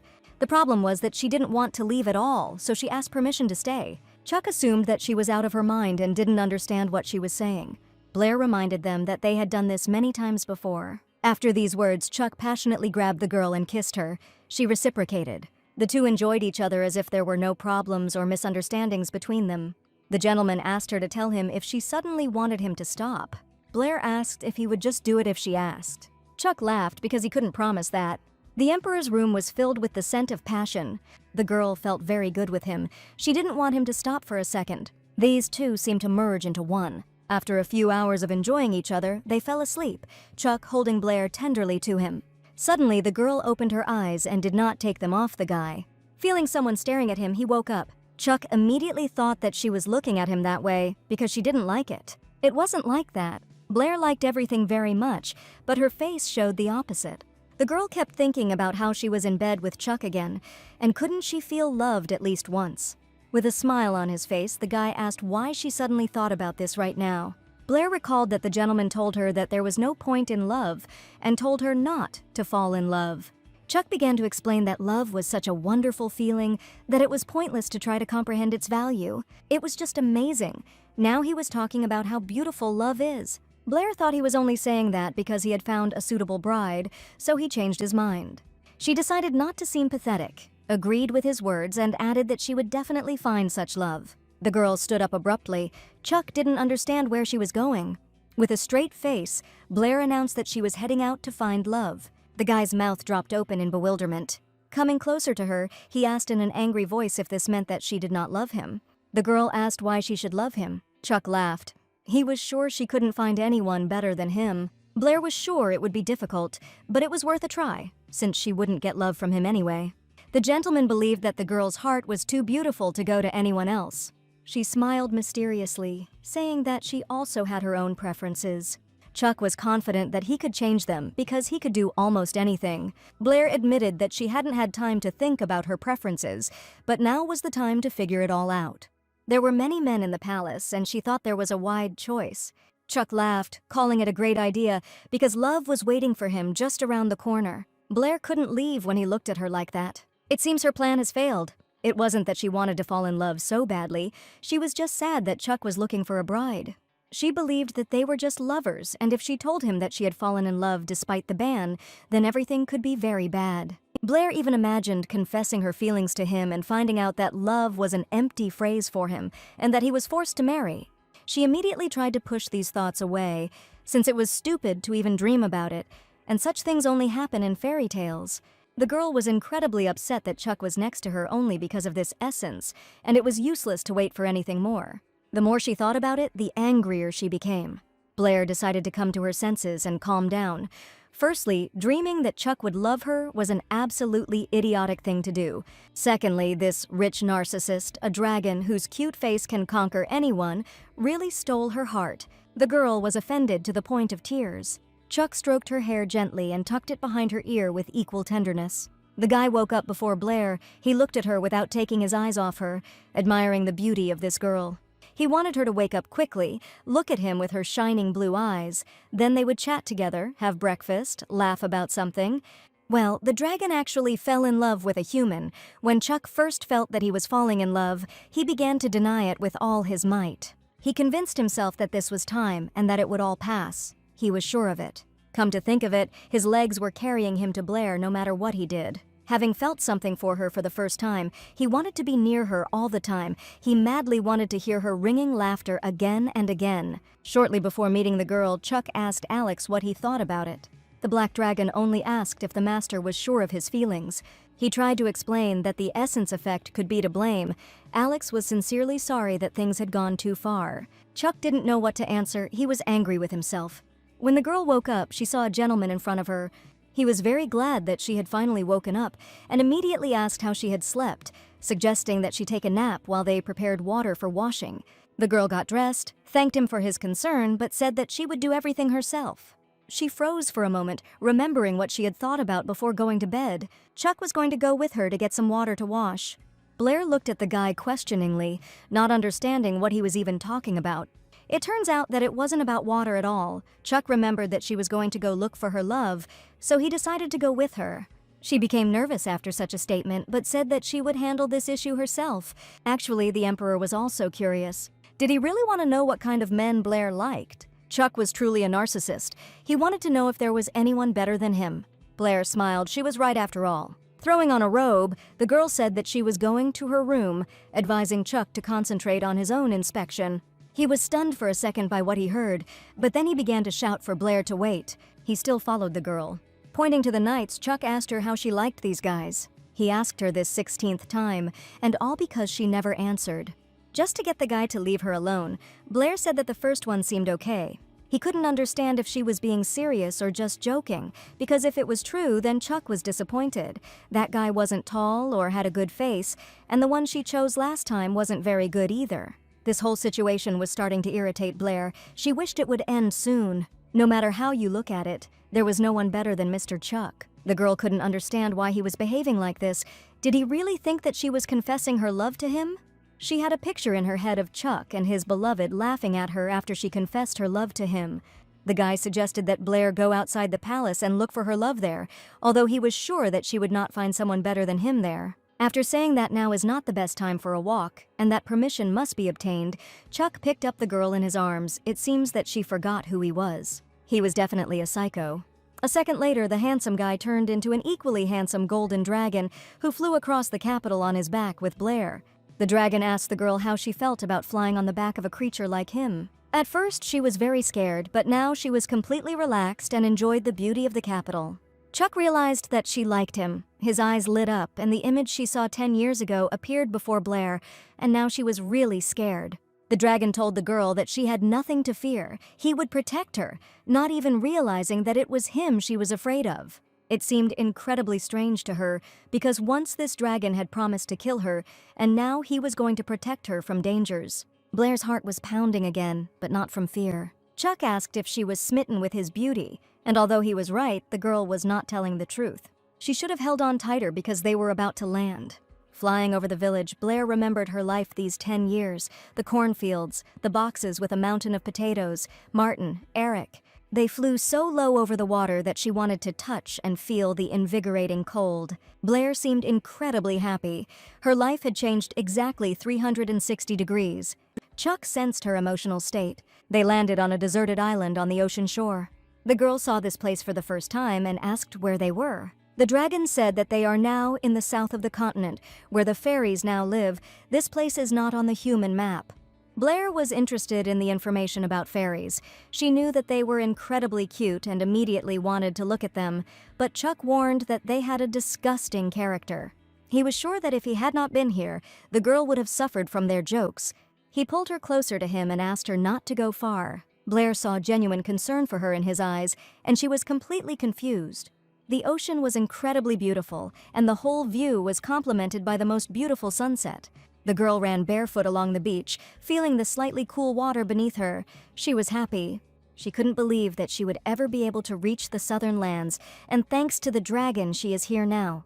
Blair admitted that this was the first time she had seen the ocean in person, and frankly, the view was stunning. She was so delighted that she could not utter a word except admiration. Gently running his fingers through the girl's hair, Chuck said that if she just wanted to, he would show her the whole world. She noticed that his power was truly limitless. The guy was clearly asking for praise, saying that humans were as far away from him as the moon was from the sky. The couple stood on the ocean shore, and Chuck expected to hear a confession that he was Blair's ideal. They are back to where they started. The dragon spent the whole day with the girl so that she would finally answer his question. Chuck assumed his true form, lifted Blair into the sky, and together with her admired the beauty of the local landscapes.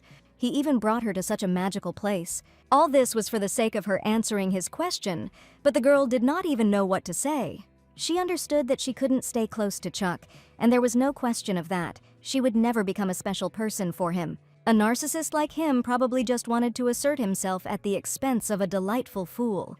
For some reason, Blair felt like with every passing second, her desire to distance herself from Chuck was inexorably crumbling to dust. She gently cupped his face with her hand, and he pressed himself as tightly as he could into her gentle touch. The thought flashed through the girl's head, how could one not love this dragon man? She was unable to give up her feelings for him, but at the same time, she could not allow herself to love him. Having collected her thoughts, the girl nevertheless said that he was such a coward. Chuck didn't understand why and for what purpose she was telling him such things. Tears streamed from Blair's eyes, and she barely managed to muster the strength to ask why he was doing this to her. The guy gently hugged the girl, apologizing. He didn't want to upset her. Even though he was very sorry, Blair was sure that Chuck himself did not understand what he was apologizing for. Yes, she definitely loved him too much. She felt incredible pain just from the thought that she was unworthy of someone like him. Blair believed that Chuck had nothing to apologize to her for because it was not his fault that he could not love her. At that moment, she couldn't utter a word. Her confession wouldn't have changed anything anyway. In the end, he will live a happy life with his chosen one, and she will have to stifle her feelings. That is why she lamented her unfortunate fate. Back at the palace, Blair fell into a deep sleep, the emotions that had suddenly flooded out exhausting her. When she woke up, she couldn't understand for a long time whether it was already morning or just her imagination. She had absolutely no memory of when or how she returned to her room with Ronnie. Blair was startled by her friend's loud question about whether she was awake. Finding Ronnie injured, the girl rushed to her with questions. She couldn't believe that she had missed all this. The girl laughed loudly as she told him that she had lost in a sword fight. Blair smiled and hugged her friend. She was still proud of her. Considering the fact that Ronnie had been through so much during these training sessions, she was a real good girl. The girl was very scared for her friend today when Mr. Chuck brought her in the middle of the night. Ronnie assumed that Blair had fallen asleep in the hallway, but that was not the case at all. The girl thought that her friend had decided to rehearse sleeping on the ground because soon they would both be kicked out of the palace. Having counted their remaining money, the girls realized that they would not even have enough for the return trip to the village. Still, sleeping on the street was somehow too much, and they didn't know how they would get food. Ronnie suggested begging. After all, there were so many rich people in the capital, and they only needed to collect a few coins for the journey to the village. Blair agreed with her friend's words, since there was truth in them, but then Chuck snuck up from behind, asking what they were talking about. Both girls' eyes widened in surprise at the sight of the master himself standing in front of them. He asked if he understood correctly that Blair needed money. For a moment the girl froze, ashamed that Chuck could hear their conversation. Receiving no answer, he called her to follow him. The gentleman brought the girl into his spacious office, which looked very rich. He handed her a bag of coins. Looking at them, Blair did not extend her hand. She was very ashamed of this whole situation. Chuck told her to come to him if she needed anything. He didn't even want to think about her begging. The girl assumed that the gentleman would be upset to see the keeper of his essence begging on the street. Despite the current situation, she was madly against taking money from Chuck. She didn't need them, she needed his heart, but he didn't care about that. The gentleman did not understand why she needed money if she wanted to buy something. She could simply ask him about it. Blair revealed that Ronnie had failed the second test, and now they would have to leave the palace, so they needed money to buy tickets home. In an instant, Chuck felt very sorry. He somehow didn't think about such an outcome. The girl froze in bewilderment, not understanding what he was talking about at all. After a few minutes of silence, the gentleman said that if they needed money and work, then he would arrange everything, and then they could stay for a little while longer. With hope in her eyes, Blair asked if this applied to her friend, too. Hearing that he meant Ronnie too, the girl beamed with happiness and began to thank Chuck. She was incredibly glad that she could continue to sleep on the bed and not on the ground. The gentleman heard that Ronnie was engaged in sewing in her village, so when she recovered, he was ready to give her a job as a court dressmaker. Then he grabbed Blair by a lock of hair and mysteriously said that she could continue to give him massages.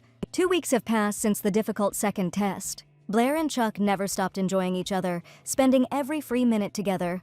Looking into her eyes, he asked if she would come to him this evening. The answer was obvious. The girl was also going to see him today. Looking at her like a loyal puppy, Chuck said that he would look forward to the evening. After leaving the master's room, Blair realized that her heart could no longer bear it, but she understood that he was drawn to her simply because his essence was in her heart.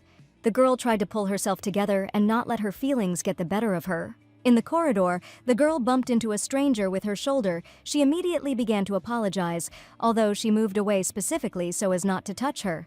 Seeing the stranger's gaze, she realized that this person had pushed her on purpose. Blair didn't pay any attention to it until the girl called out to her.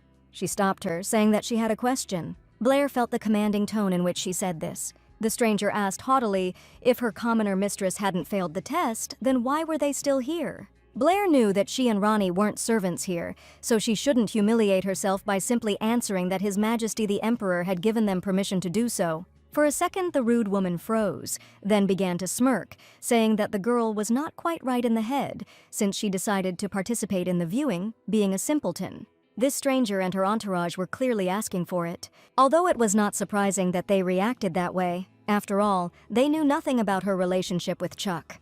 The aristocrats did not calm down, making it clear that Blair could only be offered to stay in the palace as a cleaning lady. For beggars like her, there is work everywhere. This whole situation was starting to really piss Blair off. She could barely contain herself. Out of nowhere, a handsome man with black hair appeared and said that no one gave them the right to bully other girls. Could it really be a knight, Blair wondered? The aristocrat began to shout that Blair was to blame for everything, since she should have been thrown out of here a long time ago. But she remained in the palace under a fictitious pretext. As soon as the girl decided to justify herself, the knight interrupted her. Covering it with his hand, he said that in that case the aristocrats could turn to him, and he would clarify everything with the top management. He rudely remarked to them that no one could stay in the palace without a good reason. He hoped that they would no longer attack people with empty accusations. The knight warned these individuals not to forget where they were. Blair was amazed at how much this guy knew his stuff. He suggested that the aristocrats go and ask about everything right now, and they will be explained why this girl has the right to be in the palace. They agreed, and the knight led them to the leadership. Everyone left, and Blair was left alone. She felt ashamed that this guy helped her, and she didn't even say thank you. Once again, Blair saw her things on the ground. She was furious that someone was constantly throwing her things on the ground. However, it wasn't difficult to guess. The aristocrats tried to annoy her several times, but they couldn't come up with anything smarter than these childish pranks. Still, Blair was tired of washing her clothes several times. It seemed like something was missing. She found her nightgown hanging from a tree. Trying to reach her, someone suddenly grabbed her hand. She jerked in fear and hit the armor. It was the same knight who had once helped Blair. He asked with a frightened look if she was okay. Finding a familiar face, the girl froze. She couldn't believe her ears. He just called her a lady. She was never called a lady in her life. Someone called her a maid, someone called her a girl, and someone just shouted, "Hey." Coming closer, the knight saw that he had injured the girl. He apologized for his carelessness. Blair didn't like that he hit her first and then felt sorry for her, so she asked why the guy pushed her in the first place. Pointing to the barrel, the knight explained that someone clearly wanted to pour water on the girl. Blair realized that these bastards had crossed all boundaries. It was not for nothing that they threw her nightgown into a tree. The knight suggested calling a doctor, but the girl immediately refused. She thanked the guy for his help, especially since she didn't have time to do it last time. Like a naughty puppy, the knight replied that he wanted the best, but it turned out as usual. To make amends, the guy offered to catch the one who put the bucket. Blair actively refused, since her status did not allow him to ask for such a thing. The only thing the girl asked was for him to help her get her clothes. She began to worry that this request might be too much, but the guy happily agreed. He still couldn't get her nightgown, which looked very cute to Blair, but not to the knight. She tried to reassure him that nothing bad would happen if it didn't work out, but the guy wasn't going to back down, deciding to take off his armor to jump better. Feeling that she was making him nervous, the girl said that she shouldn't do that. So he decided to try another way, picking Blair up so she could get her thing. The girl didn't like this idea at all. She started screaming for him to let her go. Looking her straight in the eyes, the knight told her not to worry as he held her tightly. Blair hated to burden him like that. She was still able to get her clothes. With joy on his face, the knight said that they were even. Blair didn't quite understand what he was talking about, since he had saved her twice, and she had always caused trouble. Still, she laughed and patted the guy on the head, thanking him. Realizing what she had just done, the girl held out her hand, justifying herself by saying that the guy looked like a puppy. The knight laughed, thanking the lady for the compliment, although it didn't sound like much of a compliment. Still, it was strange for Blair to hear such an address addressed to her. The guy was a little confused, apologizing. He asked what he should call her. The girl smiled and said that her name was Blair. The knight remembered that he had not introduced himself and immediately corrected his mistake. His name was Damon. Blair thanked Damon for helping her. Chuck sat in his room and looked out the window. He noticed that the weather was fine today. Warm rays of sunshine, wonderful aroma of flowers. Chuck thought that when Blair had the chance, he should offer to take her for a walk. Or turn into a dragon again and give her a ride, since the girl really liked it last time.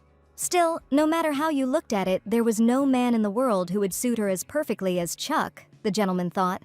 After saying goodbye to Damon, the girl was completely inspired. This guy turned out to be a wonderful person who helped her twice, including washing her dirty clothes. Friendly, helpful, and even nice. However, she did not hope that they would have another chance to communicate. That's what she thought. But for some reason it happened at that very moment. Damon asked what happened. Was Blair being bullied again? She confirmed that something like that happened. The girl was just walking, not bothering anyone, when suddenly someone pushed her into the lake. She managed to keep her balance, but dropped her wallet, which contained the last of her money, into the water. You could tell from the guy's face that he was angry. Blair knew there was nothing she could do, but she still felt hurt. Without thinking twice, Damon dove into the lake to find the missing item. Before the girl had time to stop him, the knight had already disappeared without a trace. She couldn't believe that the guy dived for the wallet, worried that something might happen to it since the lake was very deep. Blair waited, unable to find a place for herself. She wanted to scream, because Damon still hadn't come out. Had he really drowned? After some time, the guy finally emerged. In his hands was the very wallet that Blair had dropped. All his attempts to save the property were in vain. The wallet was empty. Apparently the money had spilled out during the fall. Damon was about to dive again to get them, but the girl stopped him in time. She thanked him for his concern, but said that such sacrifices were not worth making. Hugging the guy, Blair began to scream that she felt sorry for her money, but his life was much more important and needed to be protected. She felt very embarrassed that he was trying so hard for her since they barely knew each other. She assumed that Damon had some kind of selfish motive, since there were so many vile people in the capital. The guy apologized for his behavior, realizing that the girl didn't know him well and his help really looked strange. The thing was, he thought he and Blair were very similar. Damon became a knight at a very young age, so he often had to endure ridicule from his old comrades. He had never encountered anything like this before, and so at first he even thought about fighting back. When his comrades' antics crossed all boundaries, he gave them back. After that, they stopped bullying him, and now it was just an unpleasant memory. Damon didn't want Blair to have to go through the same thing, which is why he intervened. Kneeling down and bowing his head before the girl, he apologized. She asked him to raise his head as she understood everything, then apologized for thinking God knows what about the guy. The girl joked that in that case she should also fight with her offenders. In any case, Damon thought that Blair should tell her superiors everything. Otherwise, the problem will not be solved, but everything will only get much worse. The girl promised to try. Even though she didn't know anyone except Chuck, she understood that everyone had their own problems and few would worry about a stranger. In fact, Damon wanted to protect someone like Blair. This was not at all what the girl expected to hear. The knight gave her confidence that now he would always be on her side, and she could always turn to him if she needed anything. It was the first time Blair had heard such words, but for some reason she had a sense of déjà vu. She couldn't explain it, but it seemed like she had experienced something similar before, but the question was when exactly. Damon saw that the girl was thinking about something, but she immediately said that everything was fine. There was someone else on her side. This person also helped her, although he sometimes went overboard. More precisely, this man was this golden dragon. However, with Damon, everything was clear. The guy was an angel by nature, but why did Chuck care so much about Blair? Was it all because of the essence? The girl felt sad just thinking about how lucky his future wife would be. After this incident, they saw Damon a few more times, chatting about all sorts of little things. The knight was still kind and attentive to Blair, and she truly enjoyed their conversations. While she was suffering from unrequited love, Damon burst into her life. Burst in like a fresh wind. Soon, this was reflected in Blair's behavior. Chuck demanded that she tell him everything. She talked about what has been making her so happy lately. The golden dragon noticed that the girl had been acting strange lately. Blair either didn't notice this or didn't want to talk about it, only saying that everything was as usual. She thought about Damon for a second and came to the conclusion that she really enjoyed spending time with him, and she was happy.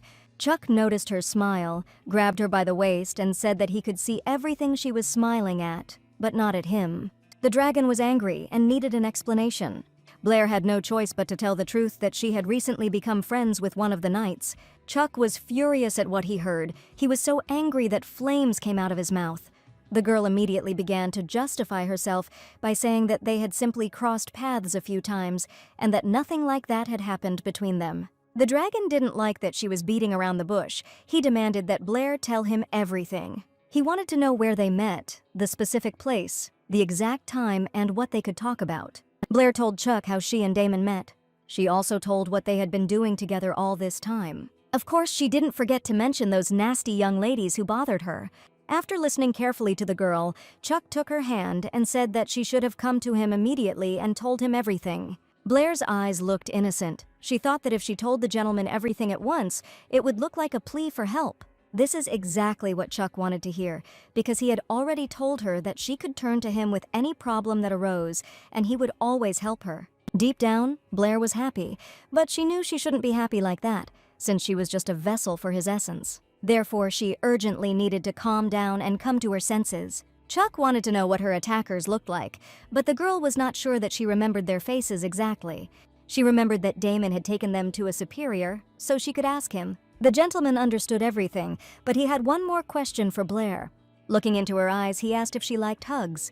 The question was about Chuck finding out that the knight had hugged the girl. He wanted to know if she liked it or not. Blair didn't know how to respond to that, so she just said that she didn't feel anything special. She immediately added that she was the only person to touch the sky with her hand, so could anything really compare to flying on a dragon's back? It worked, and Chuck smiled. However, from now on, Blair always had to turn to the gentleman and forget about that lost wallet, but she could not forget about it since every coin was dear to her.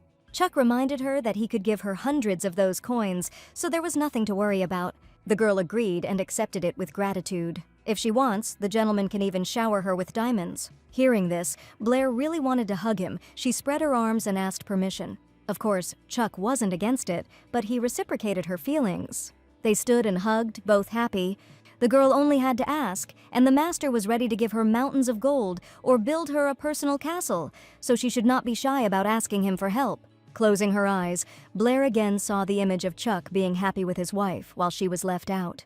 She once thought that money and a roof over her head were enough to be happy, and that the rest was not important at all. If there was no Chuck in the girl's future, then all of this was completely pointless. However, she began to reassure herself that she would still have gifts and she would be able to forget him. Blair was strong and confident that she could handle anything. The girl asked Chuck if he remembered how she told him she loved him, and he replied that love was a meaningless thing. She confessed to him that she would rather remain alone forever if she could not be with him. The gentleman did not understand what she was talking about, believing that she could be with him. Blair didn't think so. She thought it was stupid to cling to feelings that had no future. It would be better for her to fall in love with Damon. At least he didn't have a fiancé. Chuck was against this idea, since the girl had to either stay with him or find someone much better, but Blair considered this impossible. The gentleman did not understand why this damn knight was there in that case. His calm tone turned into a shout. The girl froze, thinking about what was happening to the dragon now. She wanted to spend the rest of her life admiring his smile. Did it really bother him so much that she could love another, although he himself did not know why she kept saying such things? Blair decided to lie and say that, in fact, because of Chuck, her standards had skyrocketed and she would never be able to love a normal person. The gentleman was right. The girl couldn't find anyone better than him. The golden dragon promised to remember these words. He also forbade Blair from dating anyone else, even as a joke. She laughed, agreeing with him, thinking that he really was just a selfish lizard. Still, even when she is alone, she will not be able to forget Chuck. But the golden dragon, being almost immortal, would probably soon throw the girl out of his head, Blair thought. As a result, he will be happy with his chosen one, and she will remain abandoned and unhappy. When her allotted 100 years have passed, which she will live keeping his image in her heart, she will meet Chuck to give the essence and her life. Maybe then at least she will find peace. That night, Chuck couldn't sleep peacefully. He was tormented by nightmares. It's as if he's calling Blair and she's happy with someone completely different. This other night, Damon hugs her, kisses her, and they are happy. Seeing Chuck, the girl said that she was glad to see him and that she had news for him. The gentleman can congratulate them. Their long-awaited baby has been born. The golden dragon woke up suddenly, feeling sick just from the dream and the realization that this could happen in reality. He grabbed his head, realizing that he couldn't let this bastard anywhere near Blair. Chuck decided to finish the guy off right now. After making his decision, An image of Blair popped into his head, crying over Damon's body, calling him a murderer. Trying to push away all these lousy thoughts, Chuck began to kiss his beloved. After waking her up, Blair began to show that she was uncomfortable. He so wanted to ask if she would go to the night again tomorrow, begging him to stay with him and not leave him. Chuck couldn't say it, but only kissed his sleeping love. In the morning, Blair got ready and said goodbye to the gentleman, saying that they would see each other in the evening. The girl noticed that something was bothering Chuck. It really was. He was thinking that she would go to him again, and he had to stop her. The gentleman did not react to her appeals in any way, and Blair started shouting. She asked if he was okay and if anything hurt. Chuck was barely able to stand on his feet, and it was noticeable. Blair felt his forehead and found no fever, but he didn't look well. The gentleman thought about what he should do, whether to say that he really wasn't feeling well, and then maybe she would stay with him. The girl only now realized that she had clung to Chuck so tightly, she let go of his hands and apologized, saying that she had not expected this from herself. Although she was probably just exaggerating, because that night the gentleman was healthy as a bull, Blair apologized again for blurting out too much. She turned around and left. As she closed the door behind her, she apologized again for wasting Chuck's time. The golden dragon was left alone with his problem. He really didn't want Blair to leave, but he couldn't tell her that. Alex found the gentleman in a terribly dejected state with his head down. He asked if Chuck was okay, even though the answer was obvious. The last thing he wanted now was for anyone other than Blair to feel sorry for him, so he ordered them to tell him why the black dragon had come. It turned out that Alex found those young ladies who were bullying Blair. 2 of them were eliminated after the 3rd round of testing, and 1 more was on the list of those who passed, but the assistant suggested crossing it out. The gentleman stood up and asked in a rude tone if this was all Alex could offer him. These girls should suffer the same way Blair suffered. Grabbing the black dragon by the shoulders, he added that they should suffer even more. The assistant bowed obediently, awaiting further instructions. Chuck fell to the floor again, continuing to mention Blair's name. He kept wondering what she was doing now. Alex was puzzled as to why their conversation suddenly reminded him of the girl. He decided to report that on the way to the master, he saw Blair and she was talking with some knight. This information made Chuck angry. He pounced on Alex for only reporting this now. Stuttering, the assistant said that the couple were now in the garden by the lake.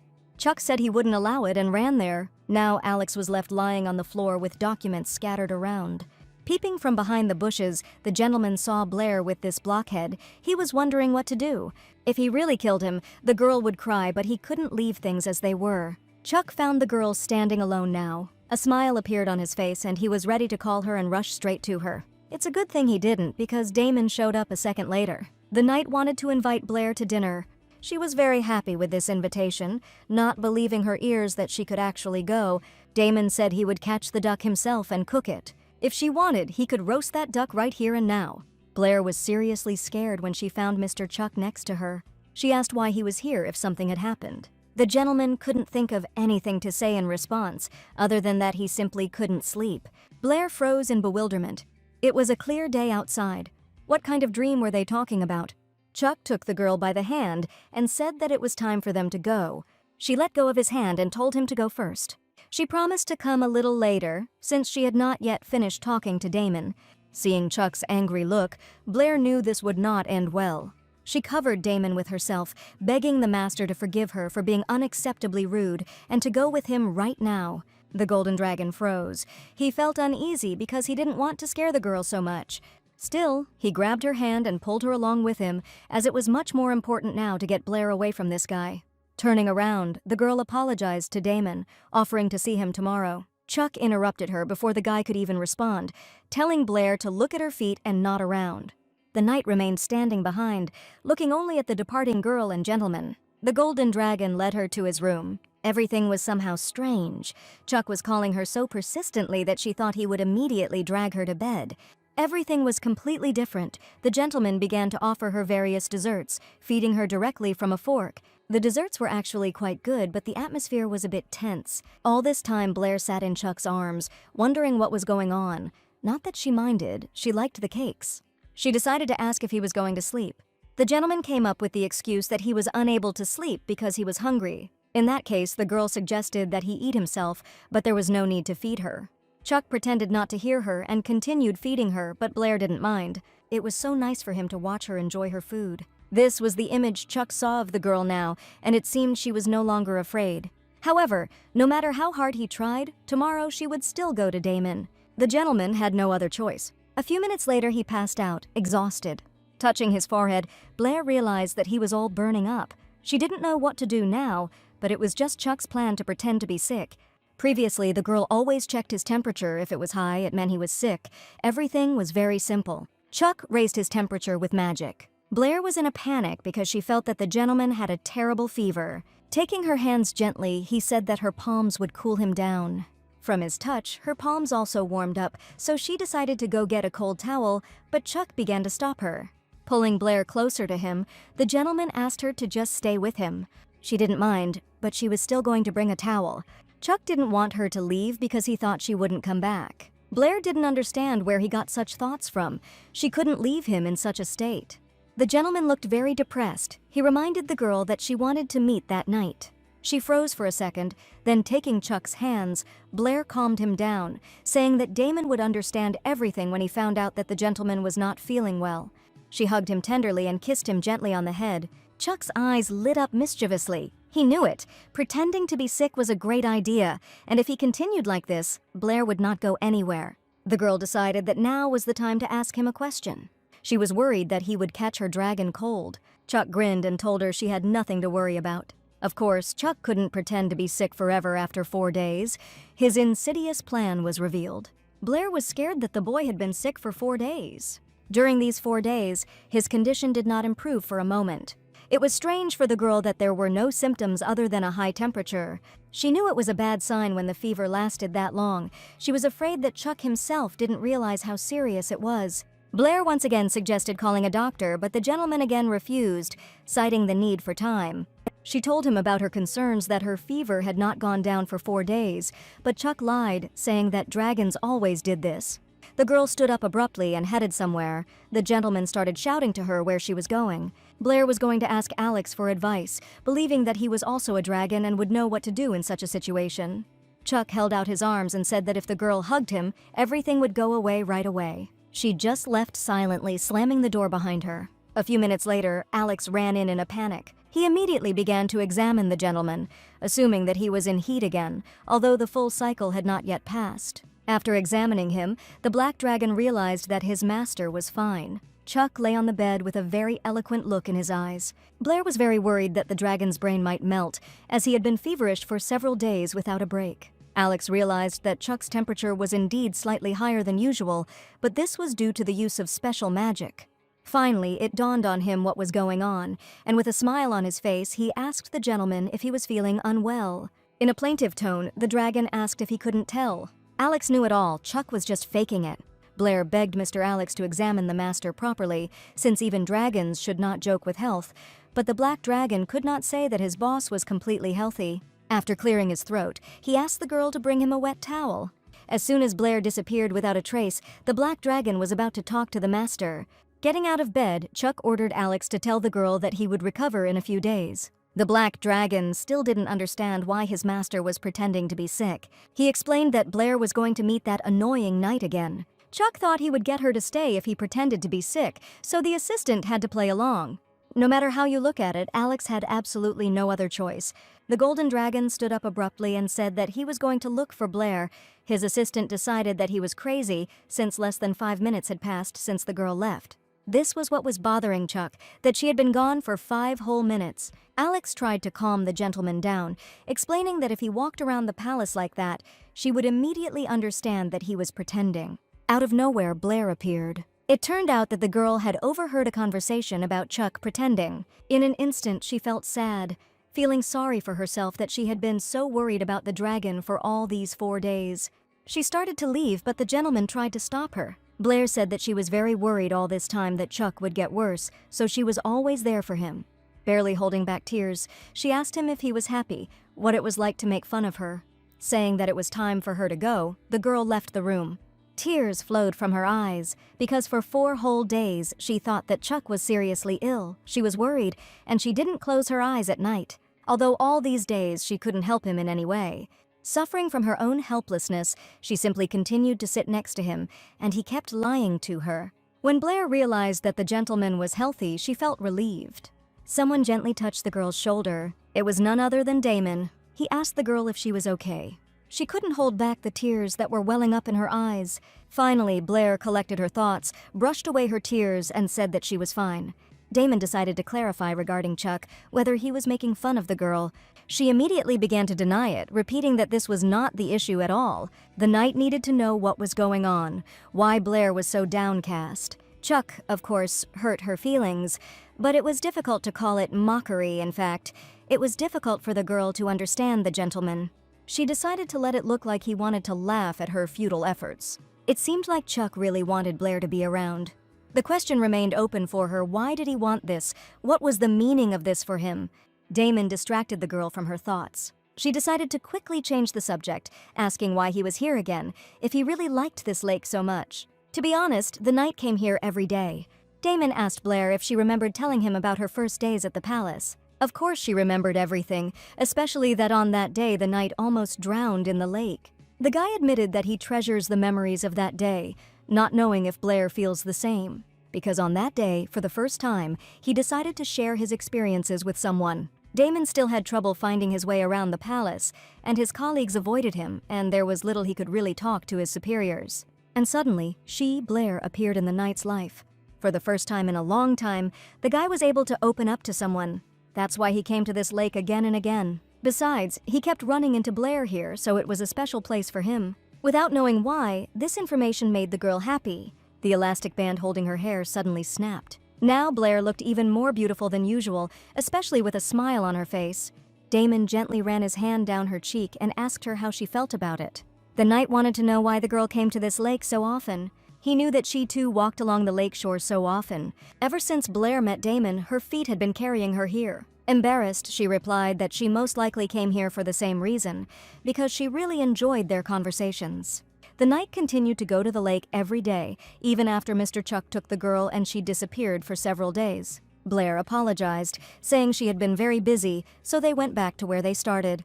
The girl noticed that Damon was hiding something in his right hand. In fact, he admitted that he had another reason for coming to this lake, asking Blair to extend her hand to him.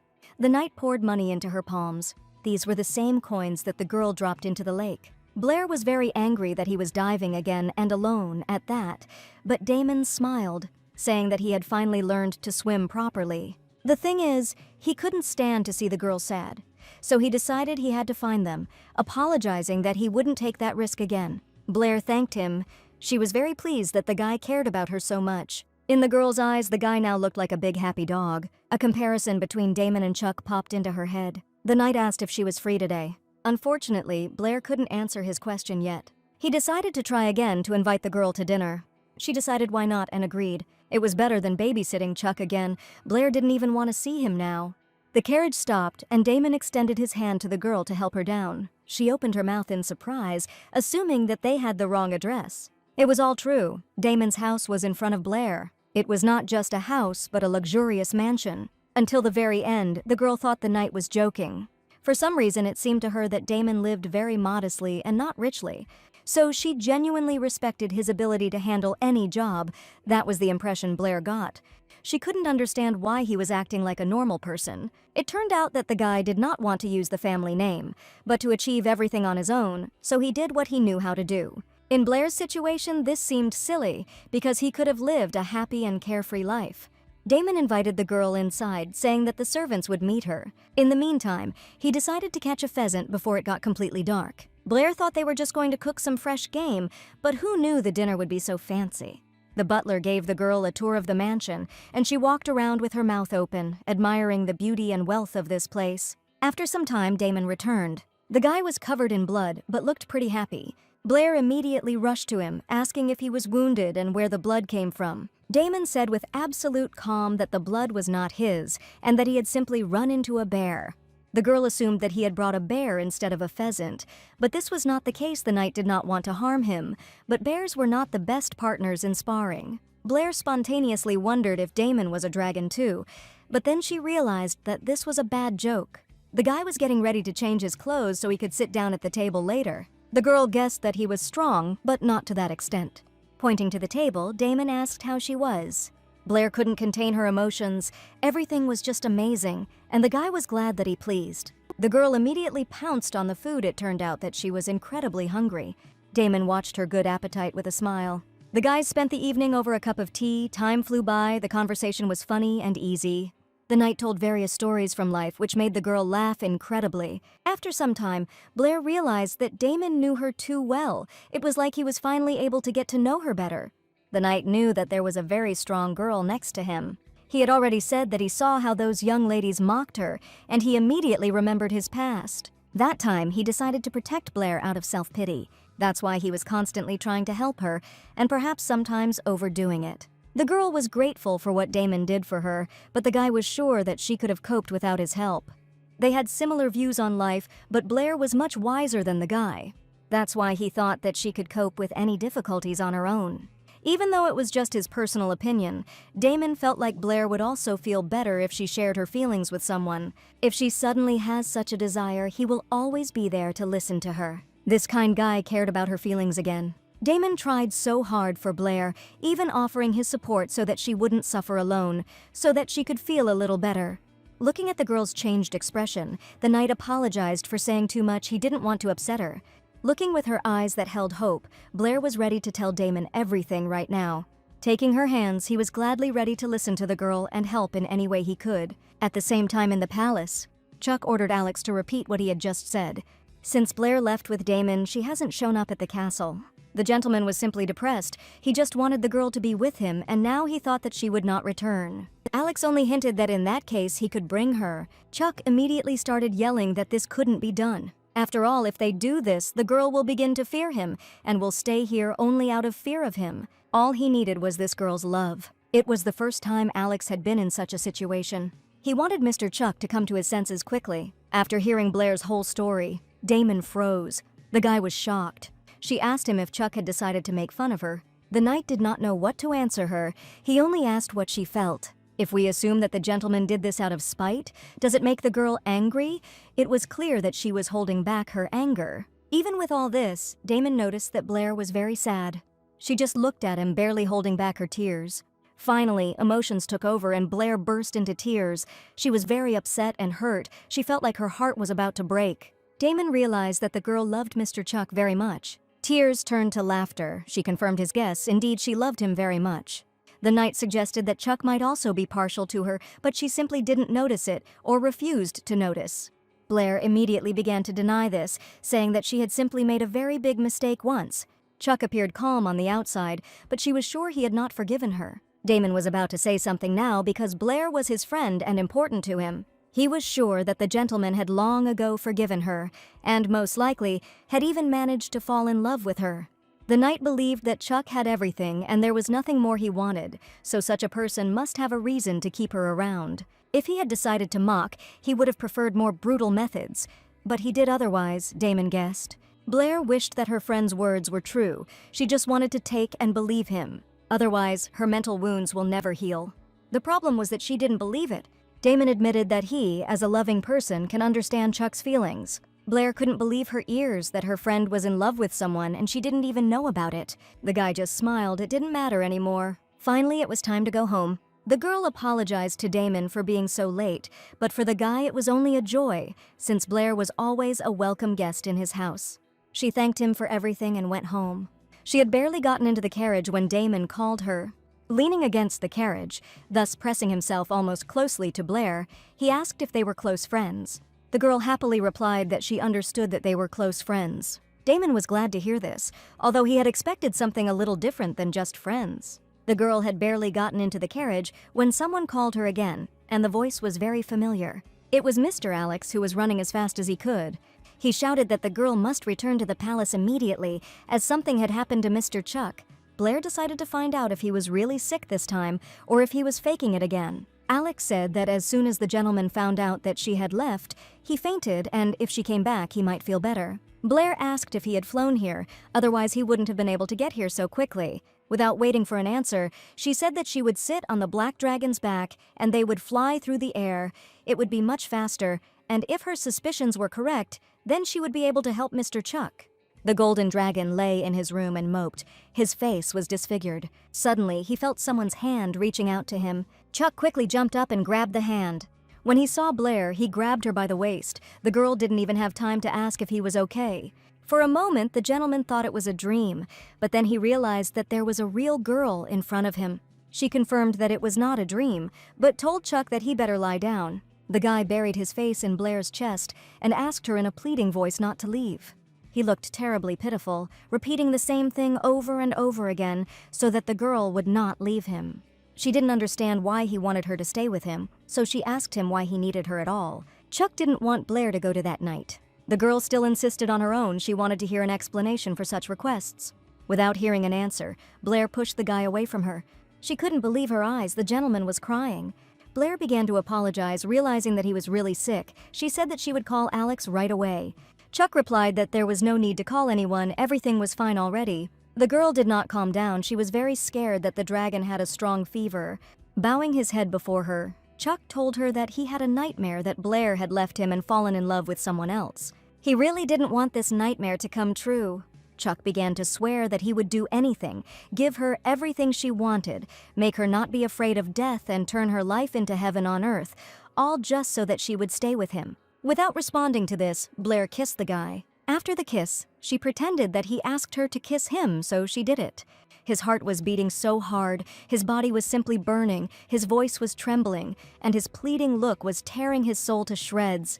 Just now, from the depths of his soul, Blair heard a confession of love. It was not a lie. The girl asked Chuck to answer her question as honestly and sincerely as possible. She asked if he loved her. He smiled and replied that he loved her. Blair laughed. She was very happy at that moment. The girl wanted to hug Chuck tightly, but he dodged. He explained his actions by saying that if Blair continued in this spirit, it would not end with innocent kisses. The girl didn't mind jumping into his arms. She knew what she was doing. Hearing these words he needed, Chuck pounced on the girl with great passion. Today, for the first time, her uncontrollable love for this guy seemed right. The warm morning light touched Chuck. He looked at the girl he loved with a smile. Blair was still sleeping soundly at that moment. He decided that nothing should disturb her dreams, not even these warm rays of sunshine. Chuck gently ran his fingers over her face, thinking that he knew this girl had feelings for him, but how could one not love such a handsome man? Blair woke up at the touch of his hand. With great enthusiasm, Chuck wished her good morning, asked how she slept, if she needed anything. If Blair asked for something, he would immediately bring it to her. It was too much for her. Everything was already as good as it could be. The girl had only one question for him. She decided to clarify. Chuck really loved her. This is really what she thought. It was true. Even just seeing Blair made his heart jump out of his chest with love for her. She asked this again because she thought she had dreamed it all. Chuck admitted that he loved the girl very much. He repeated over and over again how much he loved her. From then on, every day seemed like a magical dream. Blair spent almost all her time with Chuck, only occasionally leaving for her room. She was incredibly happy. Alex began to get annoyed that the gentleman was neglecting his duties and had completely abandoned his affairs. The Black Dragon wanted the couple to separate from each other for at least a second, but Chuck thought his assistant was exaggerating. The girl also noted that they really are never apart for a second. She asked her lover to listen to Mr. Alex and return to his work. Chuck begged to be with him while he worked, but was refused. Finally, it was time to meet my friend. Blair and Ronnie hadn't seen each other for a long time. Ronnie was always busy. The palace paid well, 10 times more than in the village, but there was also plenty of work there. Today was Ronnie's day off, so the girls decided to have some fun. They walked along the streets of the capital, talked a lot, laughed, and in general had a wonderful time. Ronnie couldn't even imagine that there were such picturesque places in the palace. Blair had also never seen such beauty. The girl noticed the large number of people, thinking that some kind of festival was taking place today. Among the knights, she noticed Damon. Leaving her friend for a minute, she decided to go say hello to the guy since she hadn't seen him for ages. Blair decided to sneak up on him and scare the knight. Before she could say a word, Damon immediately drew his sword. His reaction was good. The knight immediately realized that it was his friend Blair. The girl began to apologize for doing it without thinking, and Damon began to apologize in response for reacting so harshly. The guy was on duty since today was the last day of the show, and the winner of the show, Mrs. Aria, was supposed to arrive there very soon. Blair had completely forgotten about the viewing. Hearing this, she froze. Then Ronnie arrived. Because of such a large-scale event, she was given a day off. The girl asked the knight if he had seen the bride. Damon never got to see the bride, but Ronnie was lucky enough to see her once. She was such a beauty. Here she appeared, the girl who had passed all the tests in the fight for the Emperor's heart. Only now did Blair fully realize that Mr. Chuck should marry this girl. Damon froze. The girl was indeed a beauty, just like Ronnie said. Moreover, she deserved the victory not only with her beauty, noble origin, and wealth Lady Arya could not boast of, but she had a very kind heart, and she even helped Ronnie once. It was clear within just a couple of minutes of conversation that she had a wonderful character. Arya also had an excellent understanding of politics and military affairs and was a master of oratory. Ronnie admired her very much. Just think, they were from the same class, but they were so different. It was as if Arya was born to become an empress. Before she could finish speaking, her friend noticed that Blair had turned pale and felt ill. She didn't know how to explain it. It wasn't that she felt bad, but her heart was breaking with longing. Arya was better than her in everything. She was beautiful, smart, compassionate. The most important thing was that this girl was much more suitable for Chuck. Blair couldn't even imagine what would happen to her if Arya and the gentleman really got married. Now she didn't understand who she was to him. The girl remembered that it was common for aristocrats to have many mistresses, so this is her fate. The only question was whether she could even hope for that. With her talents, she was only fit to be a servant. No, Blair didn't want to be either a mistress or a servant. Damon realized that his friend was in a very bad way, so he asked Ronnie to take her to the palace and call a doctor. Blair stopped them, saying she was fine. She didn't want anyone to see her off, deciding to go herself. The girl apologized to Ronnie for ruining her whole weekend, but her friend didn't even want to hear such nonsense. Blair said goodbye to Damon, saying that they would see each other later. When she came into the room, the girl simply collapsed on the bed and cried bitterly. She thought she could be happy with Chuck without leaving him for a moment. It seems she was greatly mistaken. Chuck will give her whatever she asks for, but only for a little while. Blair's life will turn into an endless wait for his footsteps outside the door, in a room that looks like a prison cell. That's why she didn't want to fall in love with him. She knew it would be painful and hard. The girl blamed herself for letting her feelings get the better of her. Ronnie suggested calling a doctor after all. There was an unexpected knock on the door. The girl was surprised who could have come at such a late hour, but she went to open the door. At the threshold, face to face, she met Alex. The Black Dragon came to inform that Mr. Chuck is waiting for Blair. Ronnie began to apologize, explaining that her friend was not feeling well, but Blair intervened in the conversation, saying that this was not true. She pretended to be perfectly fine. Ronnie couldn't understand why her friend was doing this, but then she heard that everything was fine and there was no need to worry about her. As much as Blair wanted to stay here, everything had already been decided. As usual, Chuck was very happy to see the girl. Looking at her, the guy's face immediately changed. Blair's gaze was downcast and her eyes were tear-stained. Chuck ran up to her abruptly and grabbed her by the shoulders, asking what was going on and why she was crying. The girl didn't know what to tell him, so to say that she thought she would marry him sounded like nonsense. Blair was sure that he would simply laugh in her face and live happily ever after with his precious wife. If she lied that she was sick, then Chuck would call a doctor. The girl didn't know what to do. She forced a smile and said that she simply loved him too much. It wasn't exactly a lie. Blair really did cry because she had feelings for this guy. She lied that she just couldn't believe it because she had lived in fear of him for 10 years. Chuck immediately began to apologize for messing up. He really felt very sorry. What Blair wanted most right now was for him to stop being so nice to her. Be that as it may, she will be only a brief moment in his endless long life. The girl asked to go to bed early because she was a little tired. Chuck immediately agreed. Almost immediately after the Black Dragon left, the couple went to bed. Chuck kept one eye on Blair to see if she was sleeping. The girl was not sleeping. She asked the guy if he could not sleep like her. She suggested that she lie down in another room if she was causing the gentleman any inconvenience. Grabbing Blair's hand, he stopped her, saying that without her he would never be able to sleep. They sat silently on the bed and looked at each other, not knowing what to say. There was some kind of misunderstanding between them. Chuck spoke first, squeezing the girl's hand tightly. He wanted to ask her a question. It was important for him to know whether she had lied to him about the reason for her tears. Gently pulling his hand away, the girl asked with disdain if he believed her. Taking her hand again, Chuck replied in a convincing voice that he trusted Blair completely. However, he was afraid that by believing her words, he would leave her alone with her feelings and experiences, and it would be hard and painful for her. He was just very worried. Chuck laughed stupidly and said that it was okay even if she lied, since he was ready to believe any deception. Gently hugging Blair, the guy added that she should know that she could rely on him at any moment. He didn't want the girl to experience everything alone. She didn't answer.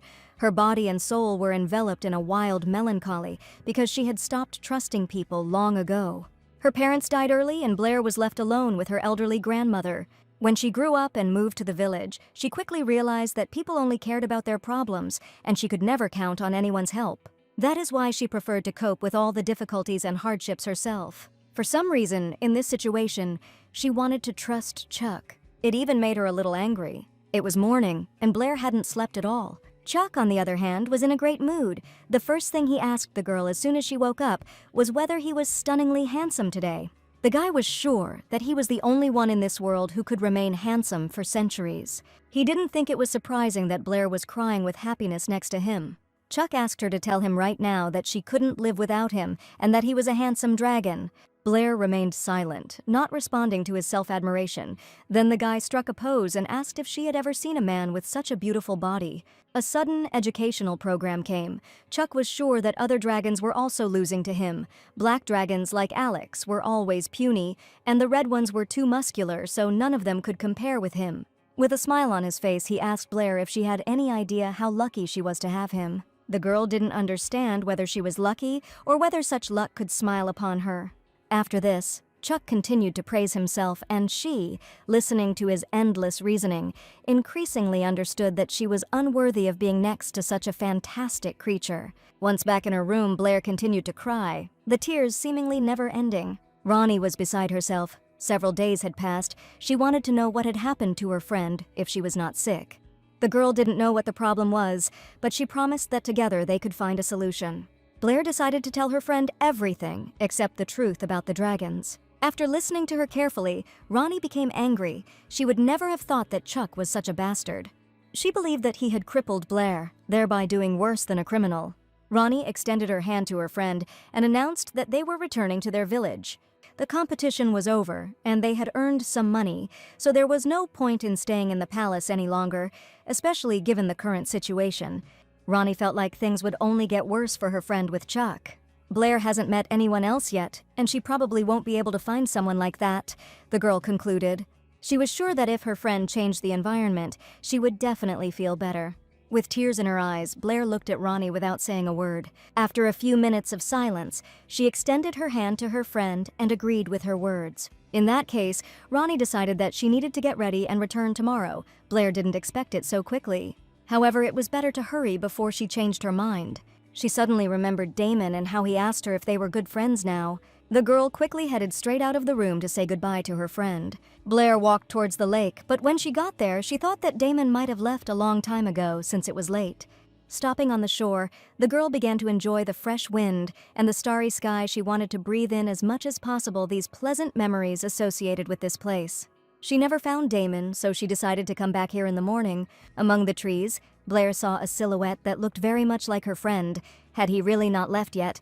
But after a few seconds, she realized that the guy was talking to someone. It turned out to be not Damon but Chuck. Moreover, he had very funny conversations with his chosen one, Arya.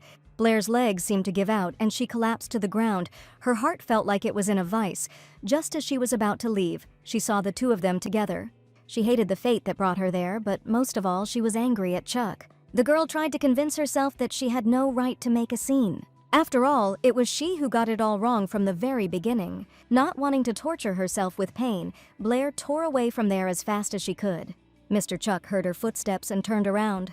With tears in her eyes, Blair ran and thought about why she fell in love with such a scoundrel, the one who for 10 years inspired her with nothing but fear. Suddenly, someone grabbed her from behind. It was Chuck. He asked what was the matter. It was already so late, and she was walking alone in the forest. The girl just stood there silently, unable to muster the strength to answer him. Chuck broke the silence by saying that it seemed like he hadn't noticed how hard it was for her again. Blair stopped him, saying that they simply forgot that they lived in different worlds. The gentleman was outraged, not understanding what the girl was talking about. She admitted that she realized too late that she was dealing with a freedom-loving man who was having affairs on the side. Chuck didn't understand the accusations against him, asking when he had ever dated anyone other than her. This whole situation got on Blair's nerves and she started shouting that she saw him with Mrs. Arya. The guy still didn't understand what this girl had to do with it. Blair continued her scream that this girl would become empress. Chuck agreed with this, but still didn't understand how this made him a pervert. Blair's head felt like it was going to explode. It seemed like they were speaking different languages. The girl began to doubt that maybe she was misunderstanding the word empress, but as she knew, that was what the emperor's wife was called. Out of nowhere, Arya appeared. She began to worry that something had happened, since Mr. Chuck had run away somewhere so quickly. The gentleman was glad that the girl appeared so timely.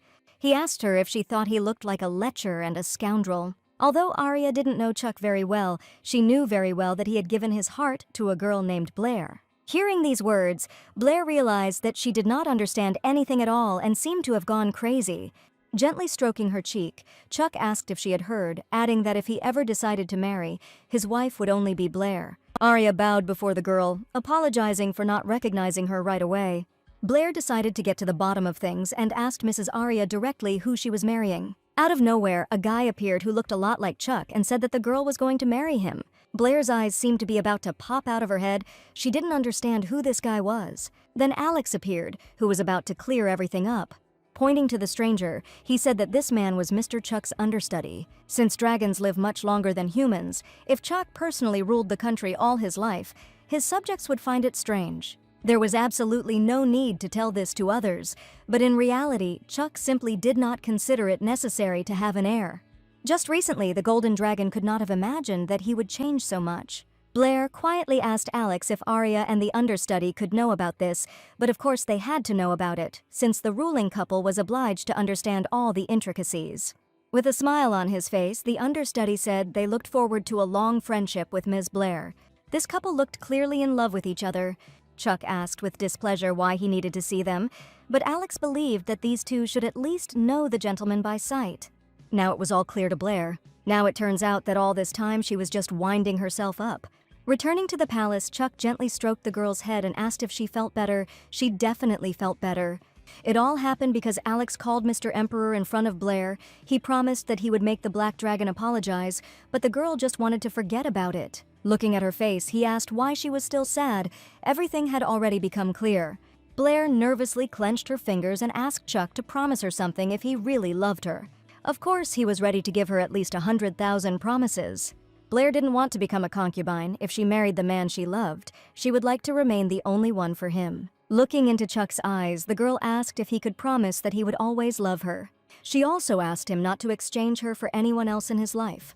Gently cupping Blair's face, Chuck promised this with confidence for him. These were obvious things. He promised to always love and protect only her. She was his lover. Blair started to cry, afraid that he might change his mind later. She wanted Chuck to promise her that he would stay with her forever. Hugging her tightly, he promised that she would always be the only one for him. Soon after, the royal wedding took place, to which only a select few were invited. It was necessary to keep everything secret, so there were few guests, but Arya was in a gorgeous wedding dress, looking more beautiful and happier than ever. Blair watched the ceremony and enjoyed the beauty of this girl, but Chuck did not share her emotions, believing that his beloved was much more beautiful.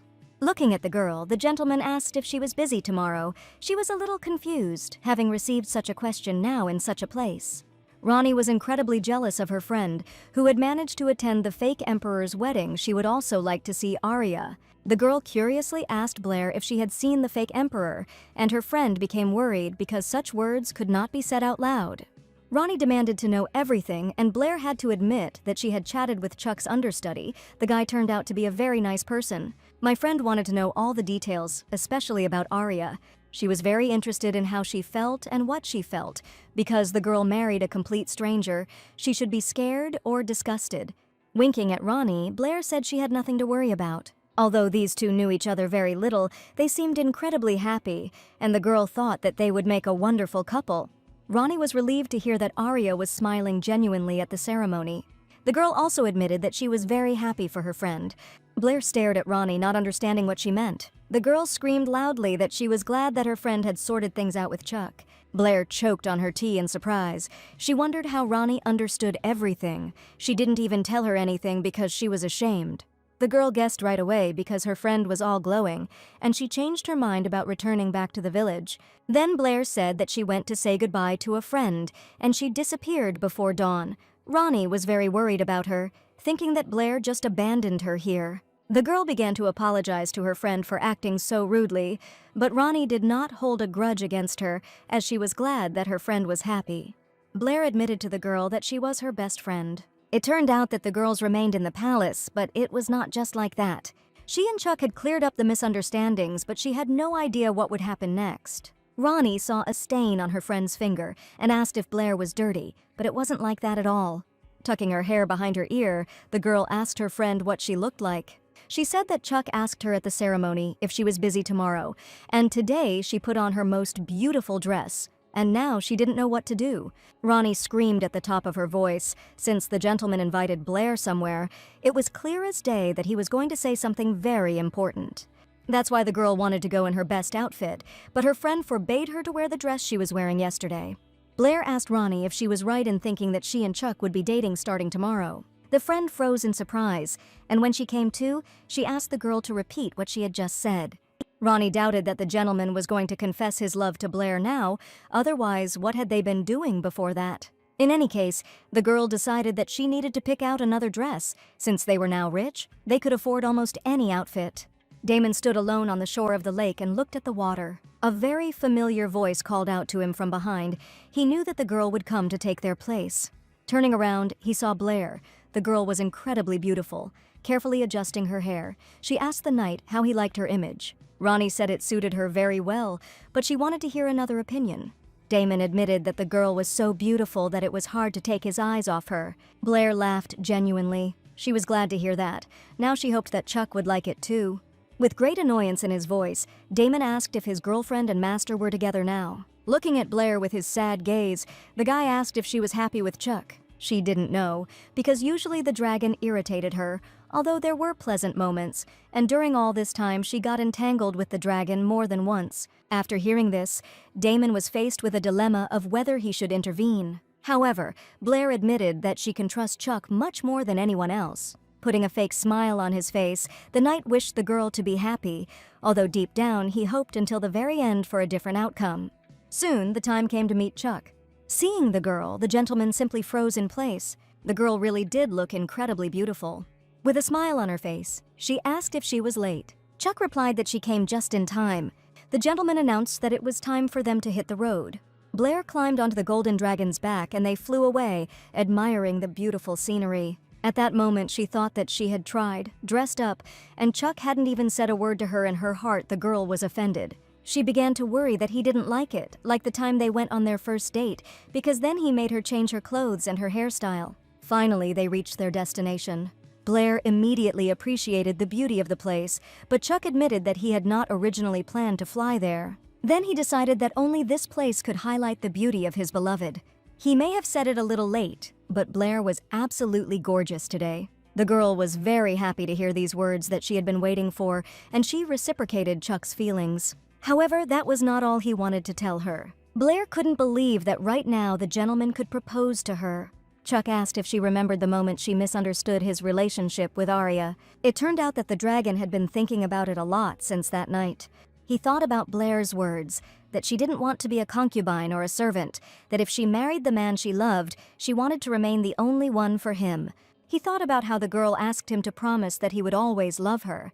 It was then that he assumed that Blair was thus showing him that she wanted to marry him.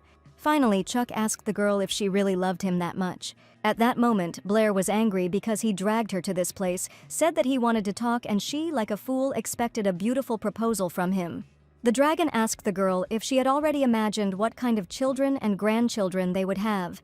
He also added that if she had already found a house where they would spend their honeymoon, they could discuss it, since Chuck also had a couple of ideas.